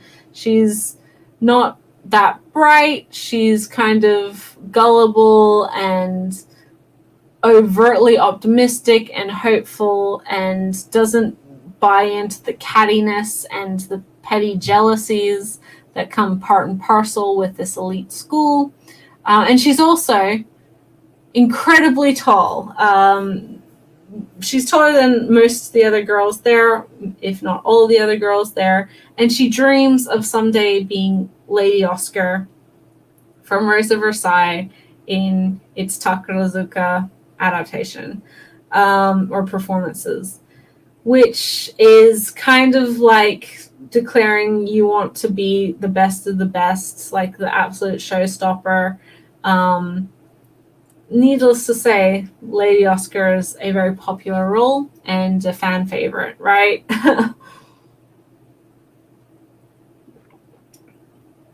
So this book was really good, for one. Loved it. I will say, and it's handled quite well, but it kind of comes out of nowhere. Like, there's a huge, like, I don't know, shift right turn, get sidelined by some pretty heavy themes, including childhood sexual assault and eating disorders, and trauma from both of those things. And I don't want to say it makes sense, but it's also a sad reality of the industry, of like this competitiveness between these performers, between these women who want to excel, who want to be the best that they are. You see it in sports a lot as well. Things like gymnastics and ballet and general dancing and swimming and modeling is another very is a similar career where, especially with the there's so much, because there's such high expectations of perfection from those in power, those who are in charge of these girls, that it leads to very unhealthy mindsets, namely eating disorders, often drug abuse, and there's ways that people try to gain perfection or gain control over their life after they realize that they can't gain that perfection, that is very destructive, and that those are shown off in this series. And so I will warn you. But I really liked the series. Sasora, I think, is the girl's name. She's great. Really like her. I'm interested to see in the future how the characters react to her boyfriend, who she does have, and they're just completely all shocked. They don't know who he is, but he is kind of an important person. And yeah, I'm interested because they have a lot of preconceptions about Sasora, and it'll be interesting to see how that plays out. We're already seeing a shift with certain story elements and how the other girls see her, but yeah, looking forward to seeing more from her and more on that front. But also our other, I don't remember, it's like Nana something, I don't remember. Our idol, or former idol, and her struggles and coming to terms, trying to make friends with other people and coming to terms with her trauma and the situation that got her in this spot, as it were. Really great. Highly recommend it. And yeah, it's just really, really good. Well worth the read. And I really look forward to the sequel. It's pretty dang exciting. Next is volume 1 of Night of the Ice, or On the Ice. I don't remember. And this is the most recent. I think it's completed. It's 11 volumes, but I think we only have 2 or 3 something volumes in English. Digitally, we may have more. I don't remember. But this is the newest series from the creator of what is it in Kimi wa Pet or something. I don't remember what Tokyo Pop used to call it. It's the one with the office lady who has like a young guy who lives as her pet in her apartment. I don't remember what it's called. It doesn't matter. But that is also available digitally, I think, under the You're My Pet title, something along those lines. But this is a story of 2 childhood friends who grew up together. A young woman who is teensy tiny, so short that she could be confused as a grade schooler, triumphs like us. Thank you so much, that manga kid. Thank you so much. What would I be without you guys in the comments? I don't know. But yeah, so it's the same creator as Triumphs Like Us. In fact, she makes a appearance in the first volume of the mangaka herself makes an appearance. But this is a story of a 20-something, I think 20-year-old woman who is just super teensy, very often gets confused with a grade schooler, elementary student. But she works at a magazine, and the year or so prior, she reconnects with her childhood friend who's a year or so younger than her, who is a professional figure skater, and he has done very well. He's competing, he's doing all these things, but now they live in sort of a similar area, so she decided to catch up with him and see what's going on in his life. And when she does, I don't quite remember how the topic is broached, but she's like, oh, hey, do you remember this? And it's like a pen that looks like some magic wand, and it's from a magical girl series that was popular when they were kids. And it turns out that this guy is like a super fan. He adores that magical girl series. It's like his most favorite thing, and he draws art for it, and he's collected all these posters and books, and he just loves it. He adores the series. But unbeknownst to her at that time, she's like, oh, do you remember this? And she kind of plays around and pretends to do like the magic transformation song or whatever from this show. And before this conversation was happening, this figure skater, he was trying to hide from his coach and stuff because he was really struggling with training, trying to get his quads, which are very difficult. Like, there's not but he wasn't able to really land any of his jumps. But she does this magical girl spell on him, and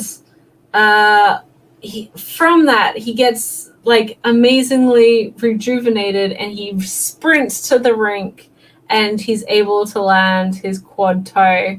And so he and his team, his manager and coaches and things, realize that this sort of magical girl ritual is giving him confidence and giving him the self-assurance that he needs to land his jumps and to be the best skater that he can be, because as should be obvious, he does have romantic feelings towards this, his friend.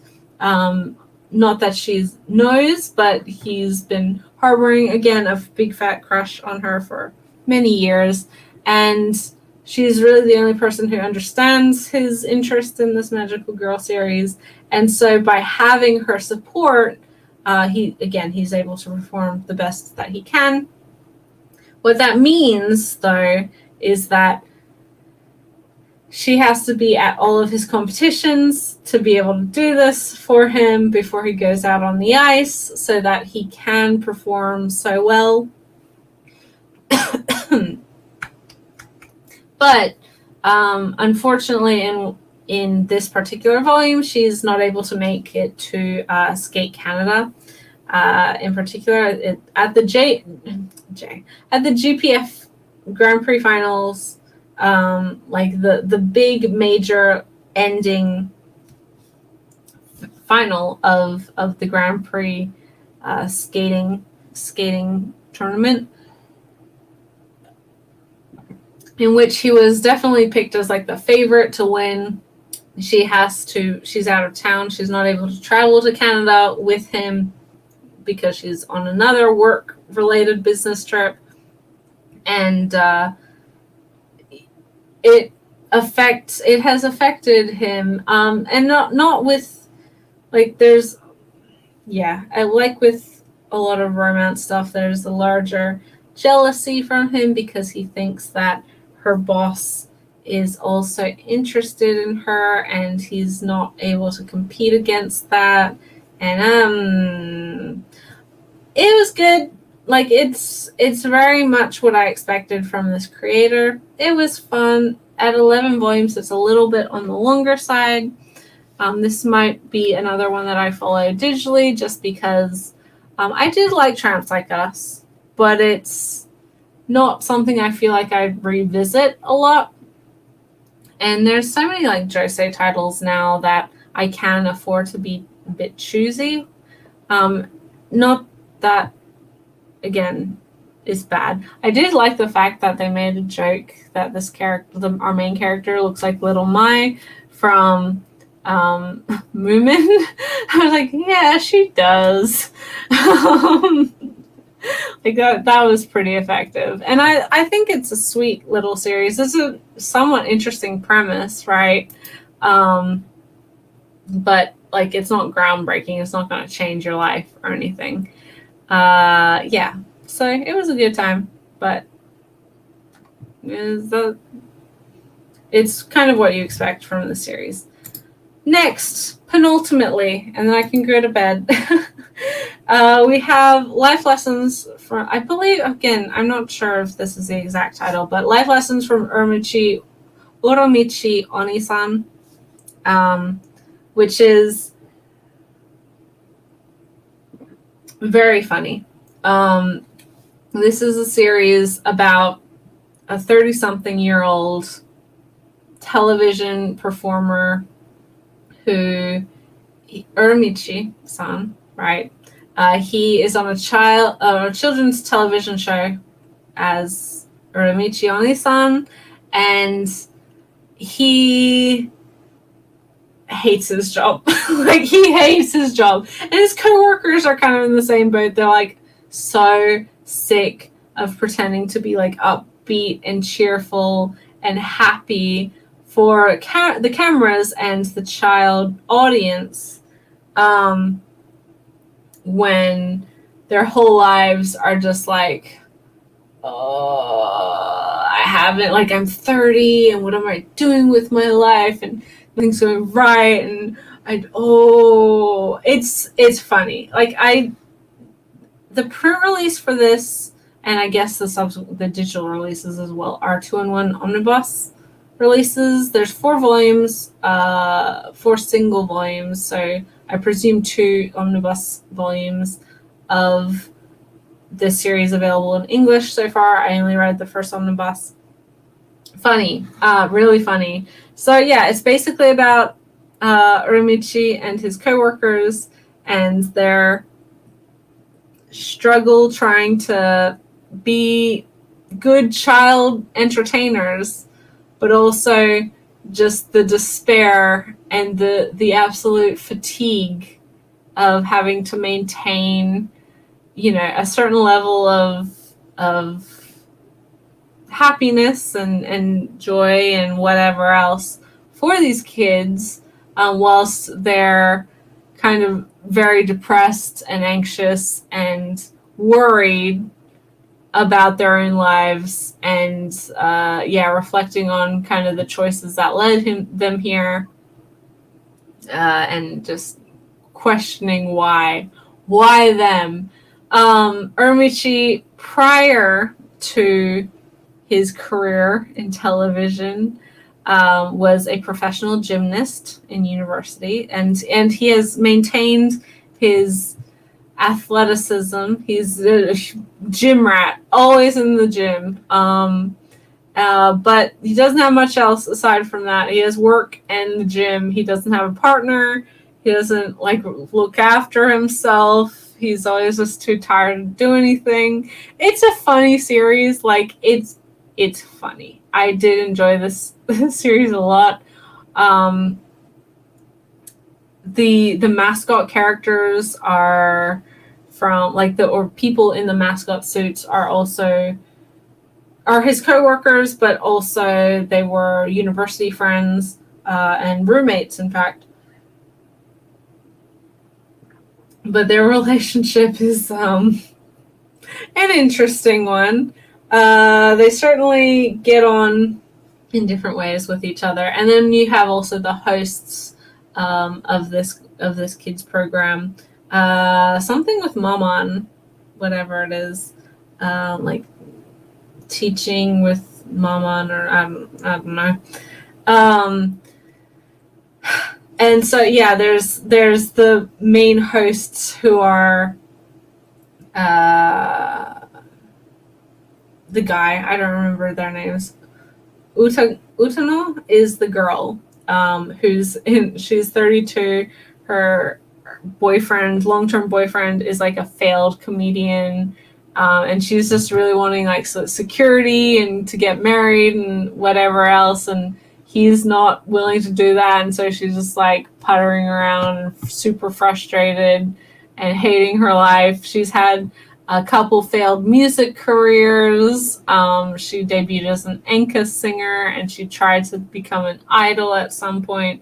So she's been through the ringer, and now at 32, she's like, oh my god, wow, why? And then her coworker, the co-host, is 20, he's 27, and used to be in theater production, and he's a nice guy, but he's also completely off with the fairies, doesn't pay attention, and doesn't he's not the brightest bulb in the packet, right? And also he can't read analog clocks, but he wears a watch, so he's just to pretend that he can read. I'm like, dude, just get a digital watch. I don't understand why you can't do that.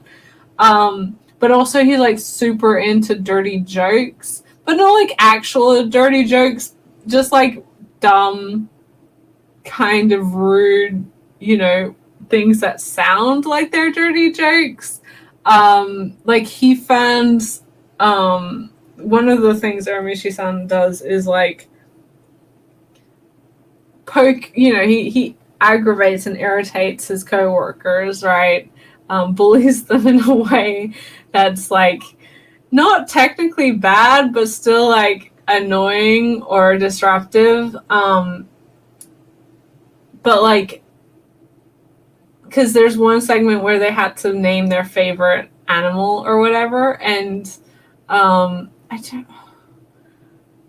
don't remember exactly what animal Uramichi chooses, but it sounds kind of rude. And then he's like, oh, well, should I have chosen the dick or the whatever whatever that bird is. And this other guy just finds it like so funny. He can't stop laughing. And I'm just like, oh my god. But yeah, these poor performers, actors, whatever you want to call them, are just completely at the behest of the director and the producer. And they're desperate. They need this job. They hate their job, but they're also, it's like security, right?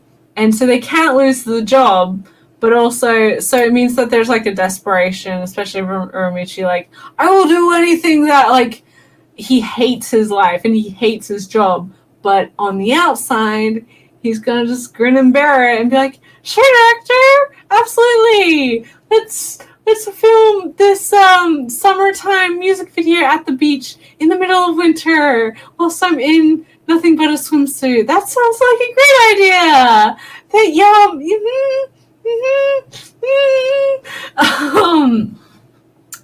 Yeah. I mean, I feel like most people can relate. Even if you're not quite at that point in your career yet, there's some days where you're just like, I'm over this. And unfortunately for Uramichi and his coworkers, that he's way beyond that. Every day is just a nightmare in survival, making it to the next one. There's a great sequence of panels where he wakes up, his alarm goes off, and he wakes up and he's like, I don't have work today. Yes, and he like does the most maniacal, like, evil laughter of like, yes, I'm just like so happy he doesn't have to go to work because it's like a 2-day weekend or 2-day holiday break or something, and I'm just like, oh my god. these poor people, like, oh Jesus. I mean, I don't inherently think you need to love your job to be good at your job. Certainly not in these characters' cases. But yeah, I mean, that absolute despair and amount of like just having given up, just like accepting your fate that this is all there is like both hilarious and also sadly relatable. Right? It was fun. I wanted to like this one. I thought it would probably be funny. The premise definitely interested me, and it was funny. I think this one also has a anime coming. Not 100% sure on that, but I'm pretty sure it has an anime coming. Who knows? I'm sure we will find out at some point, right? And last but certainly not least, in fact, this is probably my favorite thing that I read. So much so that it actually made my top 5 of 2020 releases. This is Sweat and Soap. I read actually volumes 1 and 2 of this series, and I loved it. I probably knew that I would because I've heard really good things about the series from a lot of my friends and people who I relate or have similar tastes to. So this is a seinen romance about a young woman who is very self-conscious about her body odor. And I talk about this a little bit more in depth in the podcast. So if you're wanting some more thoughts, you can listen to that next week. But she's very self-conscious about her body odor. She was teased about how much she sweat and how much she stunk as a child. And so in order to avoid that, she's very diligent in keeping herself clean, using a lot of soap, a lot of deodorant, a lot of moisturizer, and hiding any perhaps potential smelliness that she may excrete, right? And in doing so, over the last several years, or basically her entire lifetime, she's become very dedicated to finding the right products for her, stuff that she likes the smell of and that she appreciates. And her favorite soaps come from a particular company where she is in fact now working. She works in the financial department and she just loves their products. One day, she is in the office or the main lobby, I guess, looking at what is to be the next release for this line of soaps, their seasonal release that's coming up.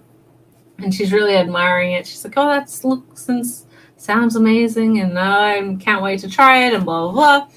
And someone, another worker, another person from this company notices her, and she catches his attention.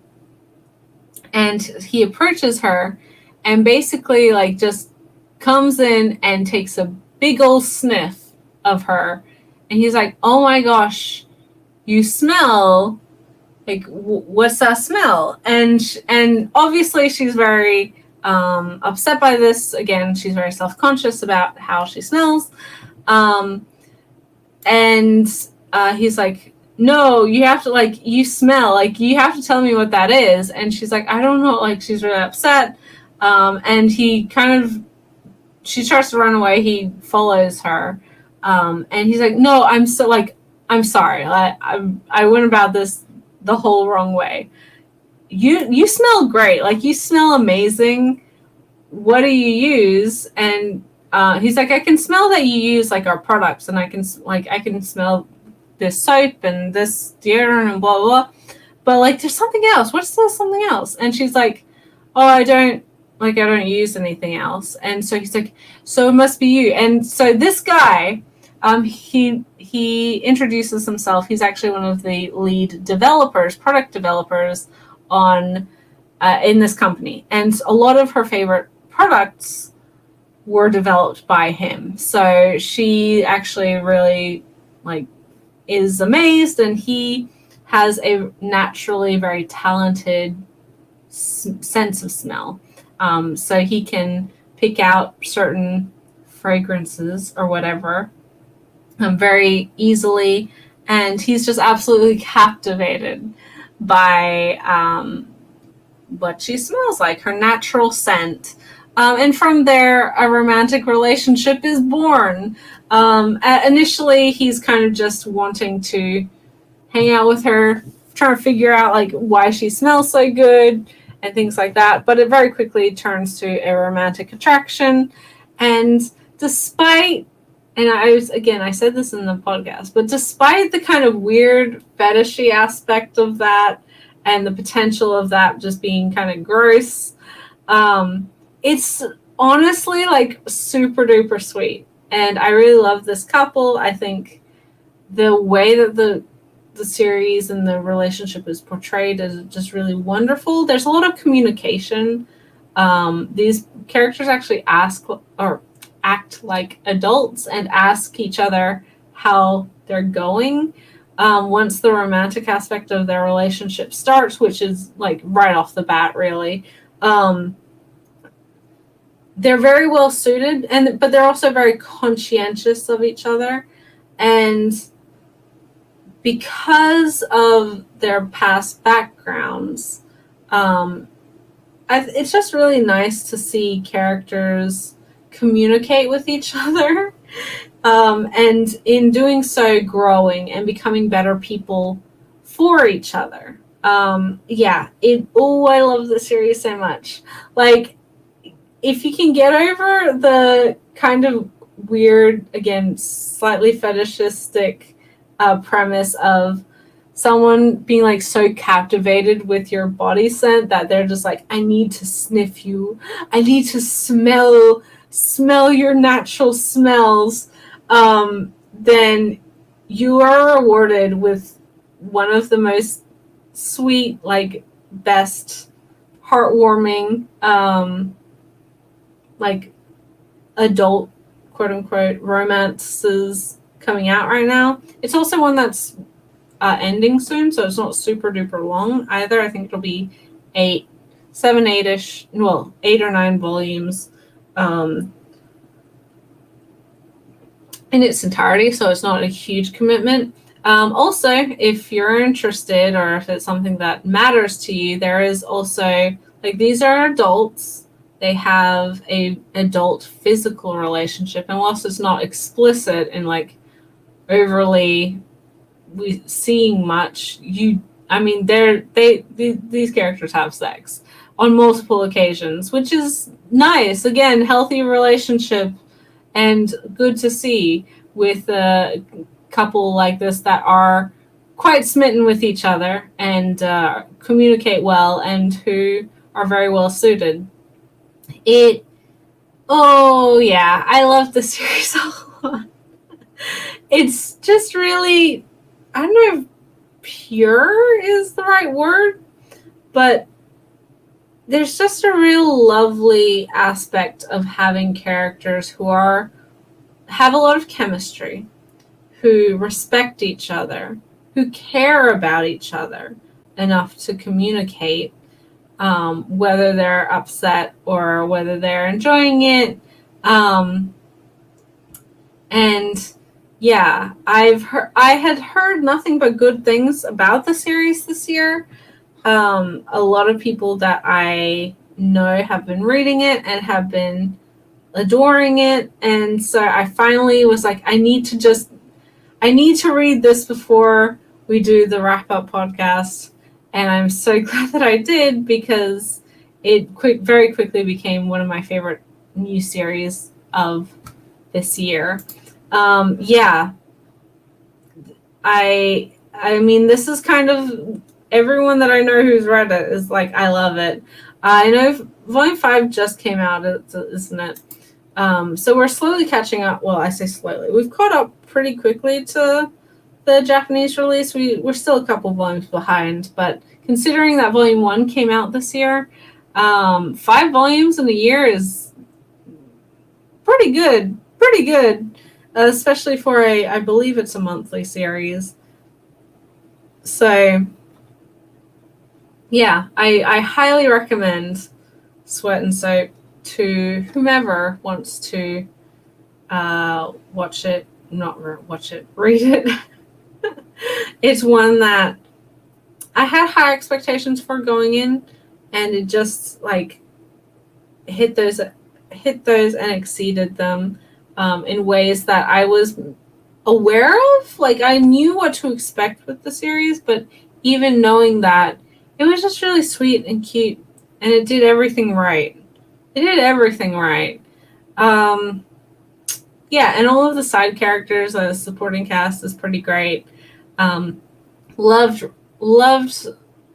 whenever they're involved, and like how problems that may typically show up in romance series, especially miscommunication problems, and also like romantic rivalry problems, are handled and fixed, I guess, over the course of the series. It's just nice to see that handled with a more mature touch compared to some of the stuff that you more typically see. But it's been a good year in general for that sort of romance. Yeah, definitely.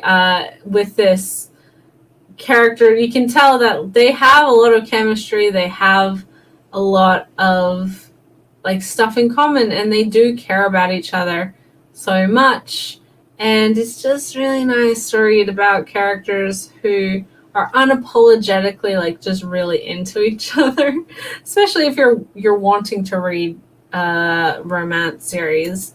And yeah, but those, oh my god, I don't know even how many did I read. 1, 2, 3, 4, 5, 6, 7, 8, 9, 10, 11, 12, 13, 14, 15, 16, 17 different series. 17 different series this week. Mainly, again, to prepare for the podcast. So thank you so much for everyone who survived till this long. I hope you enjoyed kind of my first impressions. I will be wanting to do like actual first impressions videos for plenty of these, the majority of these, once I have some time and post them on the channel. So look out for them. I still have some older ones to post and some other titles to film as well. So it's life has been busy, and obviously I'm not going to get too much done. But maybe after Christmas, we'll see. But yeah, thank you guys so much for watching, for hanging out with me as per always. It's been over 2 hours. And I'm really tired. I've got to be awake at 6. Well, I've got to be awake at 5:30, so I should go. Yeah, thank you guys as always for watching these videos, these impromptu explorations and wrap-ups of the stuff that I read every week. It's really exciting to know that people, I guess, care enough about my opinions to hang out with me as you so often do.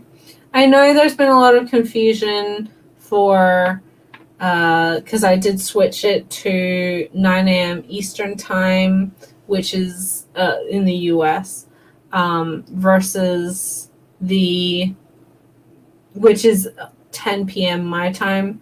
Thank you. Thanks. You have a good rest of your day. I hope you have a good morning or, yeah, Saturday in general. But it's just, I've had to shift it because I just can't be up that late as much as I was when I started this series or started these live streams.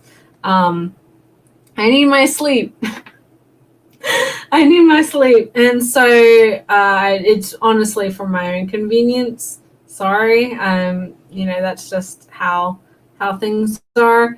But I mean, hopefully it's not too inconvenient. It's only an hour difference from the original. And even in saying that, it's past midnight here, so I need to sleep. Thank you so much, and I hope you have a wonderful rest of your day as well. To everyone who chimed in and who took the time to spend with me this weekend. Thank you guys so much. I will catch you in the next video, whatever that may be. Bye till then.